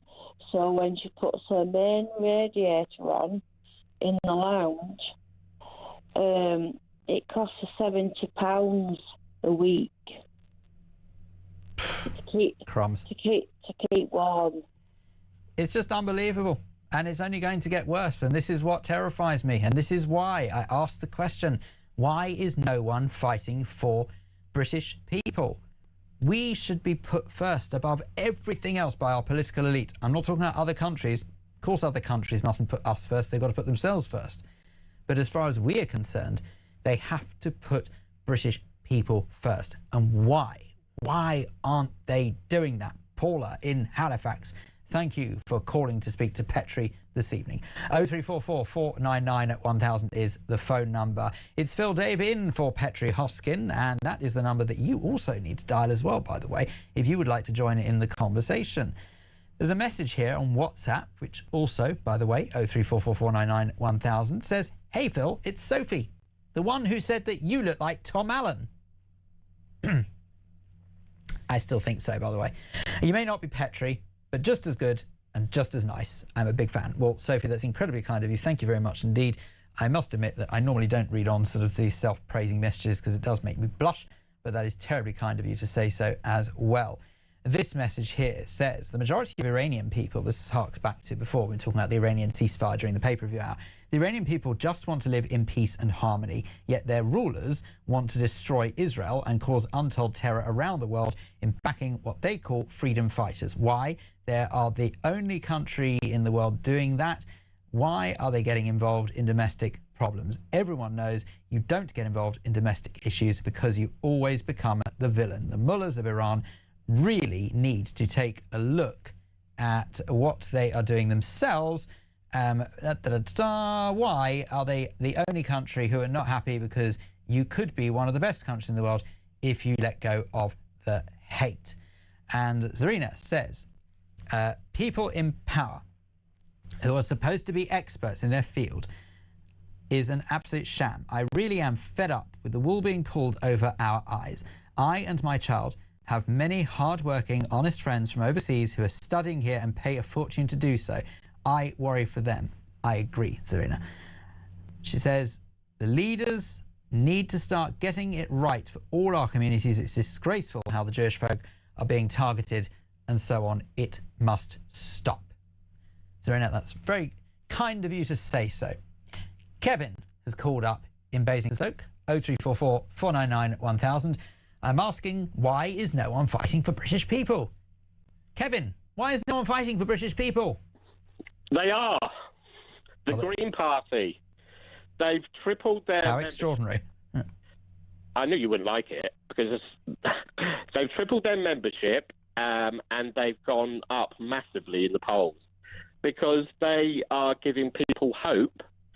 It's not all... It's about what they can do for the majority of people, where people like you probably, I mean, you're a conservative, I know that, and you probably like... No, you don't know what I am at all. Yeah, I do. I've listened to you loads of times. I have never declared support for any party in all the time. I know I've spoken to you before, Kevin. You're on the right. You're not on the left, are you? I would describe myself as someone who maybe leans mildly right of centre. Do you like Margaret Thatcher? Do I what, sorry? Do you like Margaret Thatcher? I think she was a very good Prime Minister, yes. Yeah, you like her policies? I think the vast majority of her policies were right at the time, yes. Yeah, that's what I mean. So, okay. That's what I meant. But then again, so did the voting majority who voted her in, Kevin. Pardon? But so did the voting public. The majority of people voted her in at the time. I'm not disputing so that. why do you say it as if it's like in a disparaging way, as if it's somehow a wrong thing? Well, if you let me finish. So Margaret Thatcher, Nigel Farage is... Margaret Thatcher... Yes. And Nigel Farage are like two peas in a pod. They were... And so's Liz the hair. So's Liz Truss. So what they want is... their policies benefit very wealthy people at the expense of everyone else. And the Green Party are the opposite. They represent the 99% and not the 1%. Right. I mean, I don't think you can say the 99% because you and I are not statisticians, and I don't believe for a second it's 99%. I'm just using that as you know, what I mean. You're using it for dramatic effect and not necessarily sticking to facts. But then again, that's the Green Party all over. So. Well, no, it's not the Green Party. Ever since Margaret Thatcher came to power, the wealth gap has never been bigger. Right. But why does that matter? I'm not wealthy. I don't care. Well, you're not wealthy and you don't care the wealth. Well, because there's a lot of wealth in this country and it's in the hands of very tiny minority of people. Is that why they're called the Green Party, Kevin? Is because they're green with envy at the wealthy? No, it's not. That's just, you're just playing what your side always do. They always say, oh, you're envious. But well, what other explanation is there? It's not envy. It's equality. It's fairness. There's no such thing as equality. Equality is a fallacy. It doesn't exist. It's not possible. Reduce equality. It's like America. America is the richest country on the planet in history. It's got about 1,000 billionaires, but it's also got. But what's wrong with that? It's also got hundreds of thousands of people that sleep on the streets that have got no medical insurance whatsoever because they can't afford it, like 35 million or 10 million, big numbers. Half the bankruptcies in America is unaffordable medical bills. And that's the sort of thing that Nigel Farage and the Conservatives, that's what they produce. That's what they want. I have never once heard them say that's what they want. So where are you getting that from? They're not going to say that. They're not going to say what they want, but what they do is what is proven. Right. But in all the years that I can remember any Conservative politician, we don't have that over here. We have an NHS. The NHS is incredibly well funded. It might not be very well managed, but it's very well funded. No, it's not. That's not true either. The NHS you don't think that the goodness only knows how many billions of pounds that go to the NHS is not very well funded? No, it's underfunded. When Labour were in power, they increased funding more than the Conservatives after them. Right, so you think the way to manage the NHS is to throw good money after bad? Let me just get the last little bit out. And satisfaction with the NHS was at all-time high and waiting list was at an all-time low. There was no such thing as corridor care. Right. Well, I think we can agree that it's not very pleasant that there is such a thing as corridor care, but I put it to you, that's because that there are subsequent numbers of people who have been allowed to abuse the NHS, who I personally believe have absolutely no right to use it. They've not paid into the system. I don't want people who have not paid into taxes for at least 5 years getting the free healthcare that I get when I've paid my taxes for way longer. Why should they? Who are you talking about? Who am I talking about? People who haven't paid taxes for 5 years. How else do you want me to describe it? Sorry. Oh, I see what you're trying to do. You're trying to get me to say those nasty immigrants, aren't you? So that I look like a really nasty human being. Yes. Sorry, Kevin, I didn't fall for the trap there. But no, I tell you what I think. I believe that to put it on, you talk about equality, you talk about an even playing field. I couldn't agree more. We do need equality, but I think the definition of what you think of as equality and what I do are very different things. To my mind, equality is everyone pays their fair share and everyone pays their way. But you seem to think equality comes from taking money from the rich and giving it to people who either can't be bothered to work or people who claim they can't work? Is that it? No. Taking money from the rich. What do you mean take it? How else do you redistribute wealth if you don't take money from someone? Everybody works. Yes. Rich people have only got as much as they've got because a lot of other people work for them. Right, but what's wrong with that? Because that's giving those people a job. Money from the rich, is it? It's just a fairer distribution. It's not fairer at all, and I tell you why it's not fairer, because those people that you refer to who work for the rich might not have a job in the first place if it weren't for them.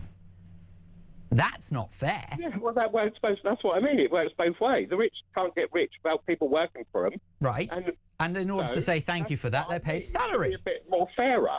You can't just say, because I work for you, you pay me low wages, and then because I'm on such low wages, I have to claim benefits to actually live. All right, fine.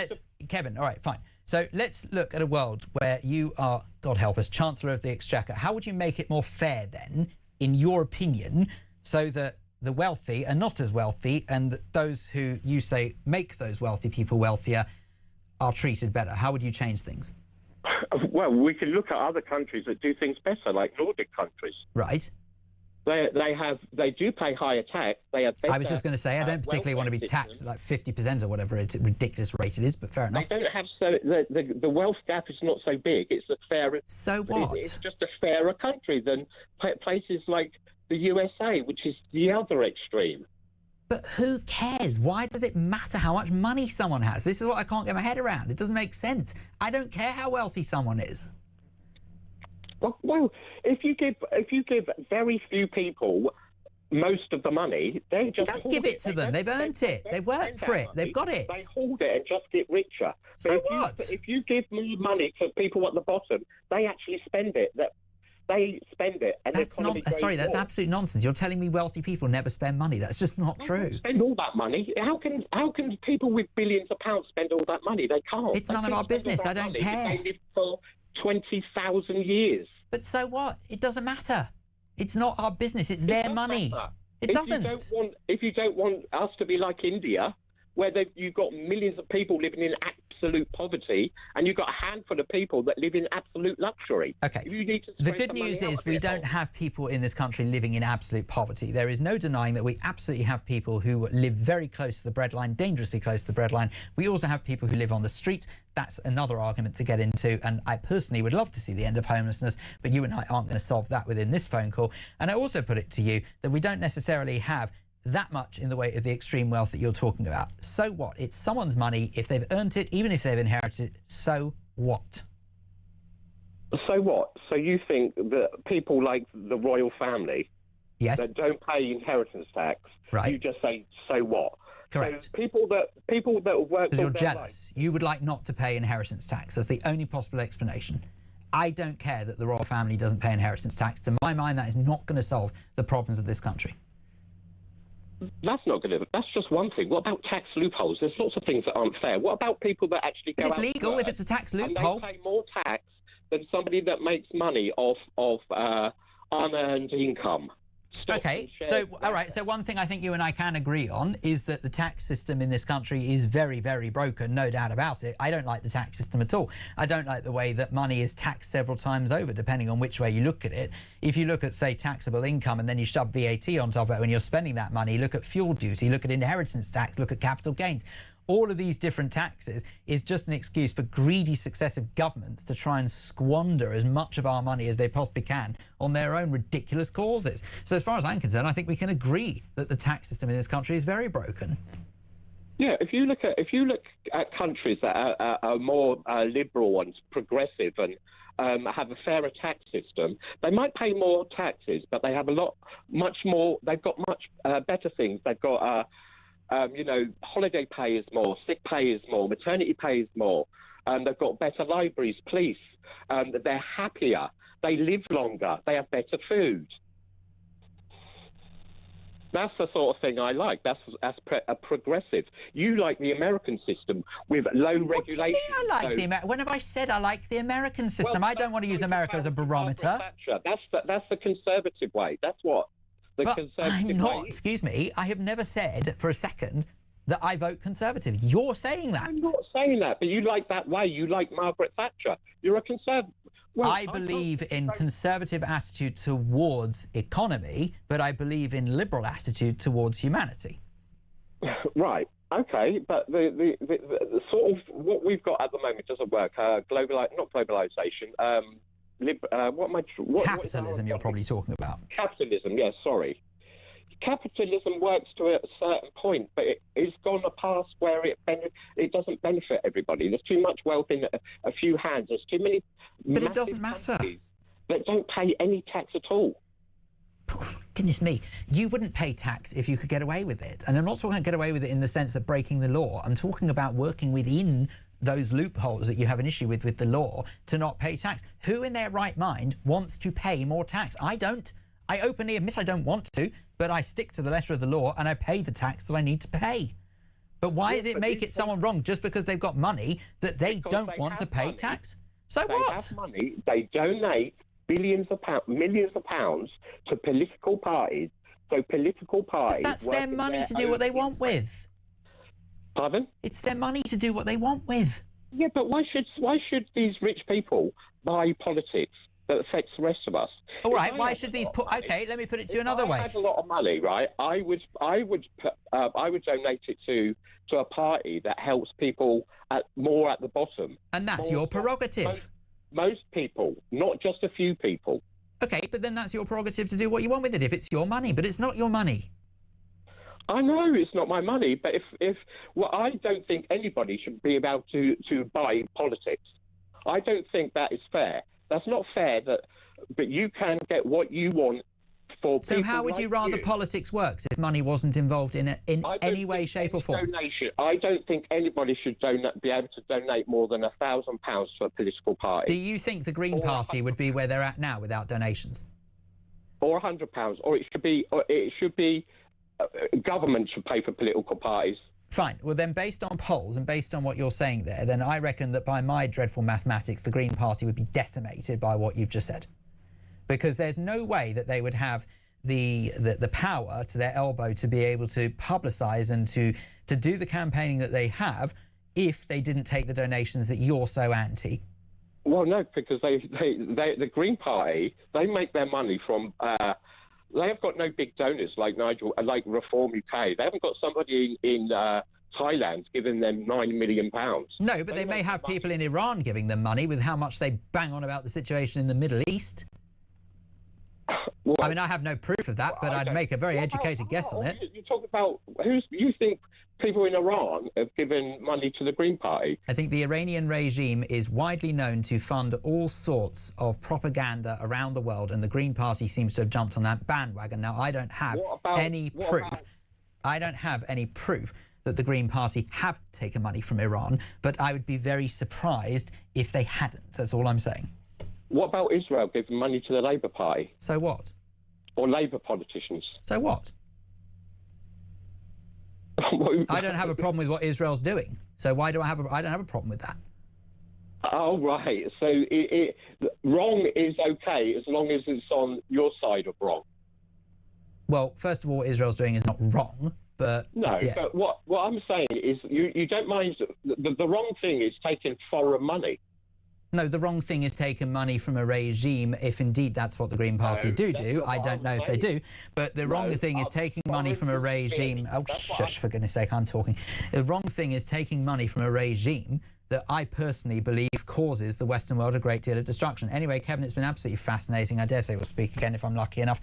And thank you very much indeed for calling. 03444991000. Gary in Glasgow says, Phil, it really does feel as though no one is fighting for us Brits. Specifically, the political leaders who seem to prioritise other migrant nations, or nationalities, over ours. Trump sticks up for us more than our own PM, constantly being told that diversity is our strength, that the UK and especially English flags are so offensive, and that if we want to keep our values, then we are far right. It seems more acceptable nowadays to wave a Palestinian flag, so-called Palestinian flag, rather than the English one. I blame the government and I blame the BBC. Great show as always. That's from Gary in Glasgow. Gary, that's terribly kind of you. Have your say. Get involved in the conversation. If you want to comment on that fascinating discussion we just had with Kevin in Basingstoke, you're welcome to do so on 0344 499 1000. My goodness me, I've woken up now. I want to hear from you. This is Talkback on Talk.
Across the UK, on DAB+, on YouTube, on your mobile, and on your side. This is Talk. It's Phil Dave in for Petrie Hosken with you until 1 a.m. this morning. And my goodness me, I needed that break just now just to have a little breather, to tell you the truth. Kate in his message in says, is that Kevin nuts? And you giving that loony left airtime? Well, actually, to tell you the truth, Kate, I give everyone airtime because it's very important to me to hear all sides of an argument. Now, as much as I might personally not agree with everything Kevin has to say, I do know that by and large it is born out of a good place, and I will never have a go at him for that. But unfortunately, getting to a good place and my mind and his mind are clearly very different things. Anyway, so all good. But genuinely, Kevin, always good to talk to you. 0344 499 1000 if you want to have your say. And Kate, please feel free. You could have your say as well if you'd like to. Danielle says, Phil, you're spicy tonight. Love it. You know I'm on the same page as you 99% of the time. My question is, as born and raised Brit living in the US and I can't afford to move home with all my family there, should I not get healthcare if I need it by chance when I'm visiting? I pay an exorbitant amount in the US for taxes and healthcare. I haven't paid taxes in the UK for over 5 years. I can't be in the same camp as non-taxpayers and non-tax-paying immigrants. Love ya, Danielle in Colorado. So Danielle, let me explain that very clearly because you're quite right. I did not make it terribly clear. When I say for at least 5 years, I mean at least 5 years. The fact is you have paid tax into the British economy. Now, whether or not you do at the moment or not is technically speaking neither here nor there. My argument is that if someone who has just moved to the UK, and I don't care where they come from, by the way, it could be from one of the Commonwealth countries, it could be from parts of the Far East, wherever, I don't care. It's not about discriminating against one particular nation. I'm saying that why should someone who's just moved to the UK and has clearly not contributed anywhere near the level of tax money that I and other hardworking taxpayers have put into the economy, why should they be allowed exactly the same treatment on the National Health Service that we're entitled to? I'm afraid it just doesn't make sense. It's a bit like saying to me on a really trivial level, it's a bit like saying someone has paid £5 for a concert ticket, someone's paid £70 for a concert ticket, but they're allowed to stand next to each other. Think of it like that, if you will. It just doesn't make sense. 0344 499 1000 is the telephone number if you would like to get involved with that discussion. I'm delighted to say that Sam has called, who's in Blackpool. And Sam, I believe this is the first time you've called Talk. That's very exciting. Yes, it is. So, well, thank you very much indeed. What has prompted you to phone in this evening or this morning now? I work in hospitality. We've not been treated very well by this current government. I'll say. I'm not. I'm not going to get into what party is better than.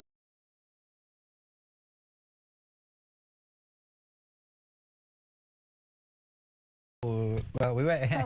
Sorry. Let's try and keep the language nice and clean, shall we? However, but look, the point being is that I hear what you're saying. The truth is that yes, I don't think this has anything to do with party politics. I believe that there are different parties who have very clearly decided that the hospitality industry is one that is, how can I put it, is not as important as other walks of life. And I personally think that is very wrong. Yes, it is, because what they don't think about is the amount of money in tax and revenue, national insurance and everything else that goes to the government. And it's not just the people who work in pubs and restaurants and hotels. It's the cleaners, it's the cleaning companies. There's so much to it. Excuse me. You're right, Sam. you get treated poorly, and my issue is not with any immigrants. It's not with anybody like that. That people come to this country and they are amazing, and they provide so much for us. They do hard jobs. My issue is my issue is the lazy people. Yes, totally and utterly, and I don't care where those lazy people have come from. Totally, I completely agree with you, Sam. I don't care if you were born down the street. Yes. Why are these people allowed to not pay into the system at all, but have all the benefits that the rest of us work so hard for? That's what's wrong. Yes, I agree. Because what that does... doesn't matter the colour of your skin, your religion, doesn't matter. Well, Sam, what that does is it tells people that there is, if you like, carte blanche to be lazy, as in, don't worry, if you can't be bothered to work, it's fine, we've got your back, you're okay, we'll look after you regardless, and that sends out a terrible message. Exactly, and these people have the same benefits that the rest of us have, even though we pay the tax. Absolutely, and that's what frustrates me. So, and this is precisely what I was talking about before to Kevin, when I was saying that I don't see why individuals who have not... didn't we all? Just imagine that you heard Kevin even you weren't listening to Talk. But anyway, I would suggest that it is not fair that people who have not paid into the tax system, who have not worked hard and, frankly, have made absolutely naff contribution to society in any other way other than they've just been born, I don't personally believe that that individual should have the same rights as you and me as hard-working taxpayers, not at least for 5 years before they have paid into the tax and proven that they want to be an active and important part of society. This is a little story. I'll not take up too much of your time because I know you love other people. Hey, look, I'm enjoying chatting to you, Sam, so don't you worry, I'll deal with that. There was somebody who lived over the road from me, and he went, "How much do you make?" How rude. I work full time. I hope you told them to mind their own. I know. I went, "Well, I don't talk about my money because what I earn is mine." And then he went, "Oh, yeah, I get more money out of benefits. I'm not bothering." That's the problem. That is the problem with society in this country. I don't care what the colour of your skin, your religion, your sexuality, nothing matters. Totally. But couldn't agree more. My parents raised me. My dad, the one thing my dad said, anything worth having is worth working for. And he said that to me. Wise words. My parents were self-employed, but my mum had another job as well. She worked for a bank, you know, and I have worked. And my mum made me laugh last week because she made me realise I started working when I was 9. Well, I mean, I don't necessarily condone that per se, but I suppose it depends what you're doing when you did start working when you were 9. I was helping Dad's friends in a cafe. Basically, they'll pay me to do a bit of washing up. Well, I suppose when you put it like that. That's my age. Child labour has been abolished. Oh, no, you should make the children work. But I've raised my children the same. Well, do you know what, Sam? I would suggest that you've raised your children swimmingly from what I have heard, and I've really enjoyed talking to you. I'm really sorry to cut you off, as you rightly identified. We've got other callers to get through, and I'd love to get through as many as possible before 1 o'clock. But Sam, please call back. It was so nice to speak to you, and I know when Petrie's back, she'd love to have a chat as well. 0344 499 1000. You see, Sam did it. You can as well. Get in touch, have your say. Why is no one fighting for the British anymore? That's what I think. That's what I'm guessing you think. Tell me what you think. 0344 499 1000.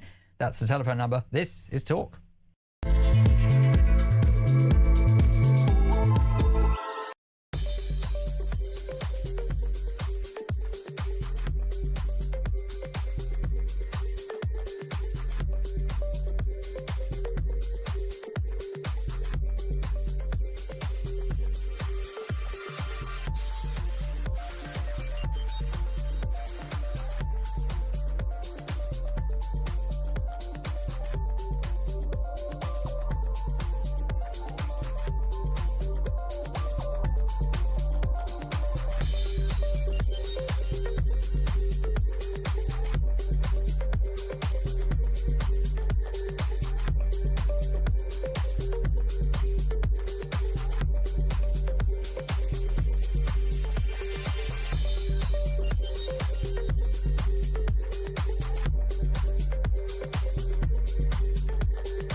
Across the UK, on DAB+, on YouTube, on your mobile, and on your side. This is Talk. This is Talk. It is Phil Dave in for Petrie Hosken with you until 1 o'clock this morning. And I have to tell you, I'm going to let you in to a teeny weeny secret here. And I think I have been very well behaved so far not to let this slip.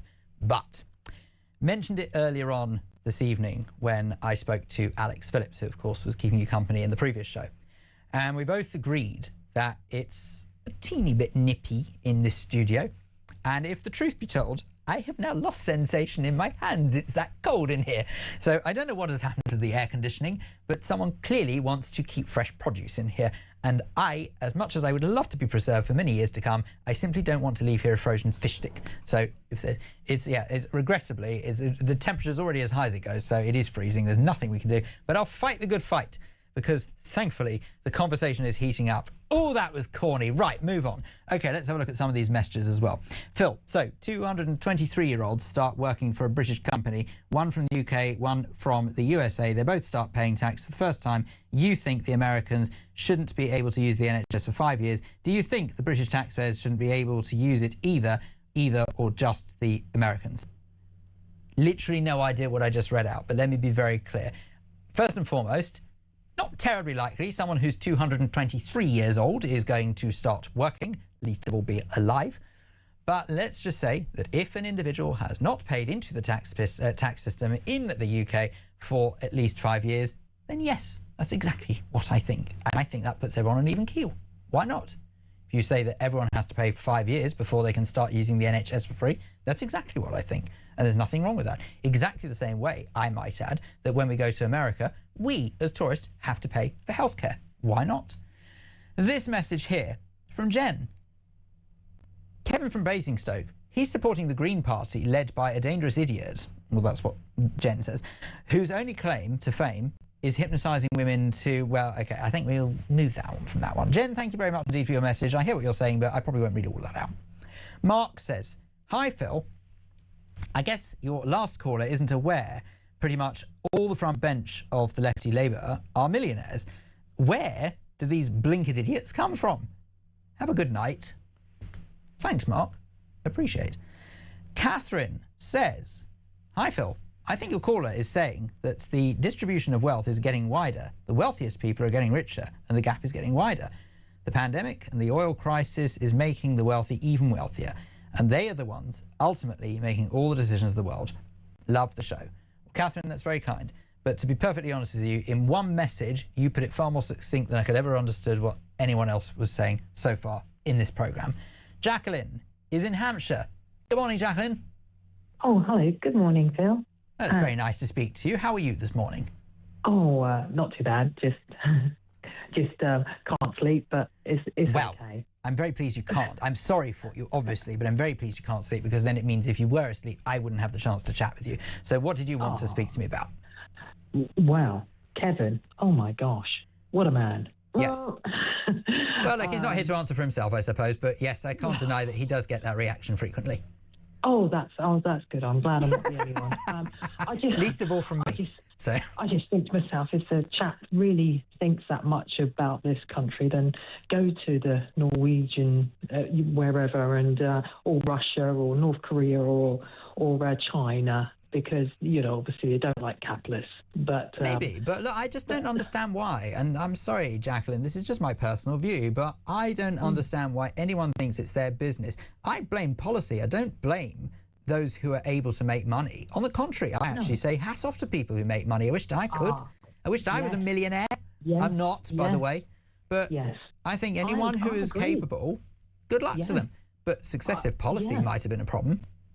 But this is the other thing. We don't actually encourage people to get off their bum and go for it. And I think I had noticed another problem. So it's such a shame. I mean, the thing is, to me, I think if we lowered taxes, we'd actually get more people in. Agreed. Like, look at Dubai. The only reason they go there is because of having it tax-free. But let's face it, they're under a regime, and I know they're not allowed to actually say that they're getting, you know, any sort of like bombs over there, because they're going to be fined or even put in prison. I know that for a fact because I've got people over there. So, you know, I think we sometimes forget. Well, I was going to say, I think we sometimes forget how lucky we are to live in this country. Yeah, but unfortunately, unfortunately, what has happened is that that democracy has, I suppose, been taken advantage of. I don't want to live in a dictatorship. I've got to be honest, it starts to feel like we're living in a dictatorship. But I don't want to live in a dictatorship. But I do want people to be reminded that they are actually quite lucky to call the UK home. Very, very, very, very fortunate. And I think we should big ourselves up. But I must admit, we're just too soft. And that's the other problem we've got. We're just too nice. We are too nice. I agree completely. And you sound very nice as well, Jacqueline, if I'm allowed to say so. That's very kind. But the other thing that I really hate is if you disagree with somebody, they don't say, "Oh, thank you for your opinion." They say, "You're a racist." You're a bigot. Thank you. I couldn't agree more. And this is one of the things. Go and die. Well, I dare say that I have heard one or two people say that to me in my life, but, you know, that's what can I do? I can't help it. But you know what? This is actually a really good point, and something that I bang on about a lot as well, because I know people sort of say that I gave Kevin a bit of a hard time there, where maybe I don't give all callers the same level of going over, so to speak. But at the same time, let's not forget Kevin didn't exactly hold back with me. You know, he was starting to poke a bit at the bear, so just gave as good as I got.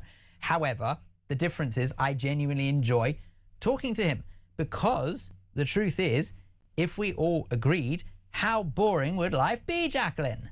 Oh, God, yeah, definitely. But then again, I don't like it when people think their opinion is better than your opinion. And I just think, oh, come on. We should be able to talk like adults, not like Keir Starmer, who said there was going to be adults in the, you know, I mean, he's let the side down completely. I mean, I've never been a Labour person. But the weird thing is, and this is the other thing, is like, I'm a Brexiteer. My husband was a Remain. But, I mean, we still stayed friendly. And we thank goodness for that. About it.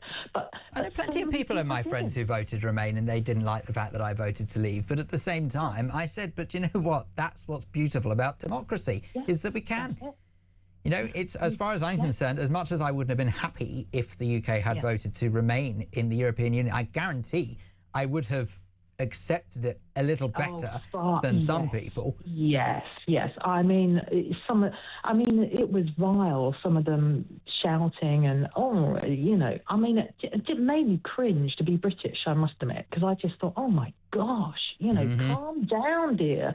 You know, you don't need to be like that. Yeah, I mean, are we not a civilized country? You know, it's very strange how everyone's become really riled up and angry. Yes, and totally, and I completely agree with that. There is an awful lot of anger in the world at the moment. I think the anger is very badly misplaced.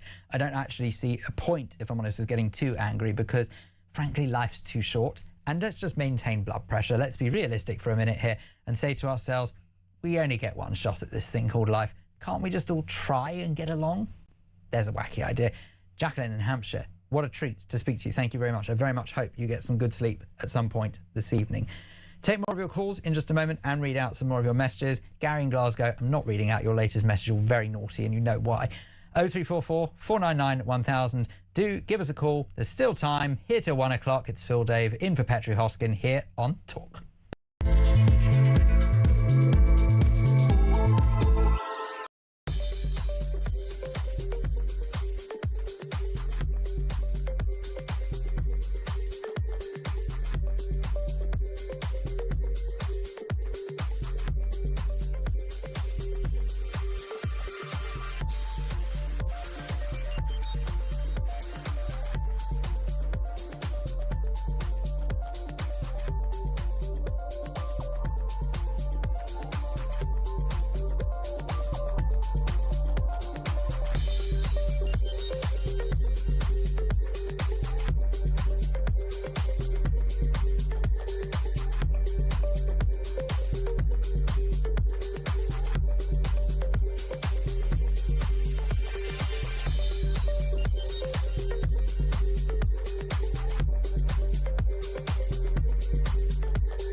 Across the UK, on DAB+, on YouTube, on your mobile, and on your side.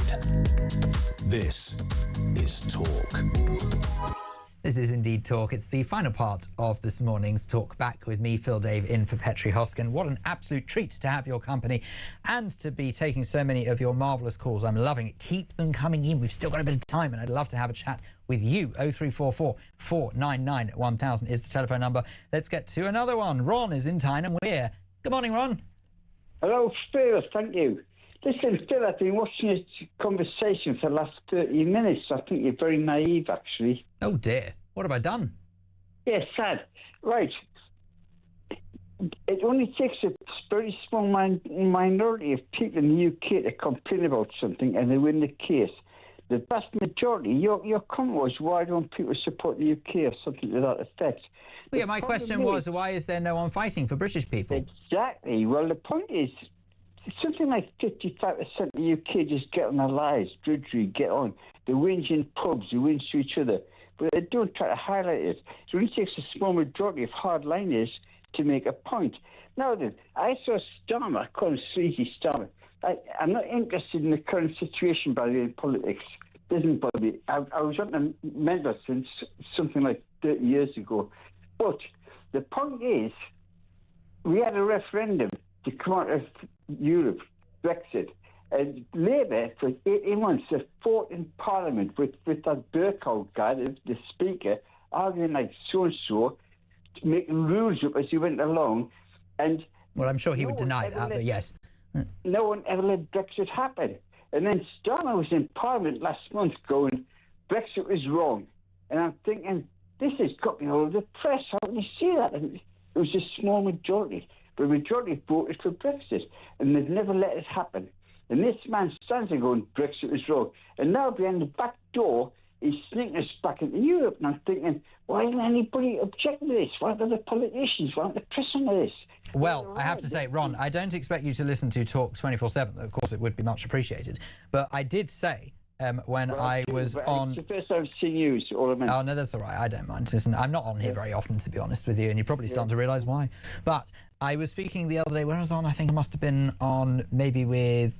Oh, was it? I can't remember whose programme I was on now. I mean, obviously I'm on more than I thought. But whoever I was on with, I do distinctly remember saying that I am outraged the fact that Starmer is blatantly trying to sneak us back into the European Union. He's going completely and utterly against the course of democracy by doing that. The UK voted to leave, whether we like it or not. Exactly. Well, I want to leave because I was fed up with it. But the point is... I agree. I openly admit I was a leaver. Now we've moved on, we're discussing other issues. This kind of stuff in Parliament, I saw it years ago. But the point is, to me, this Brexit thing is the biggest thing. And he's just letting us get joined back together, and it seems like nobody is fighting. You talk to the British public, where's their voice? And I'm thinking, well, forget all these current situations, these dramas. The big point is him sending us back into Europe, and what we're doing about it. So I heard a very interesting theory the other day, and I've got to be very careful to make this totally clear that this is a theory. So please do not take this as gospel.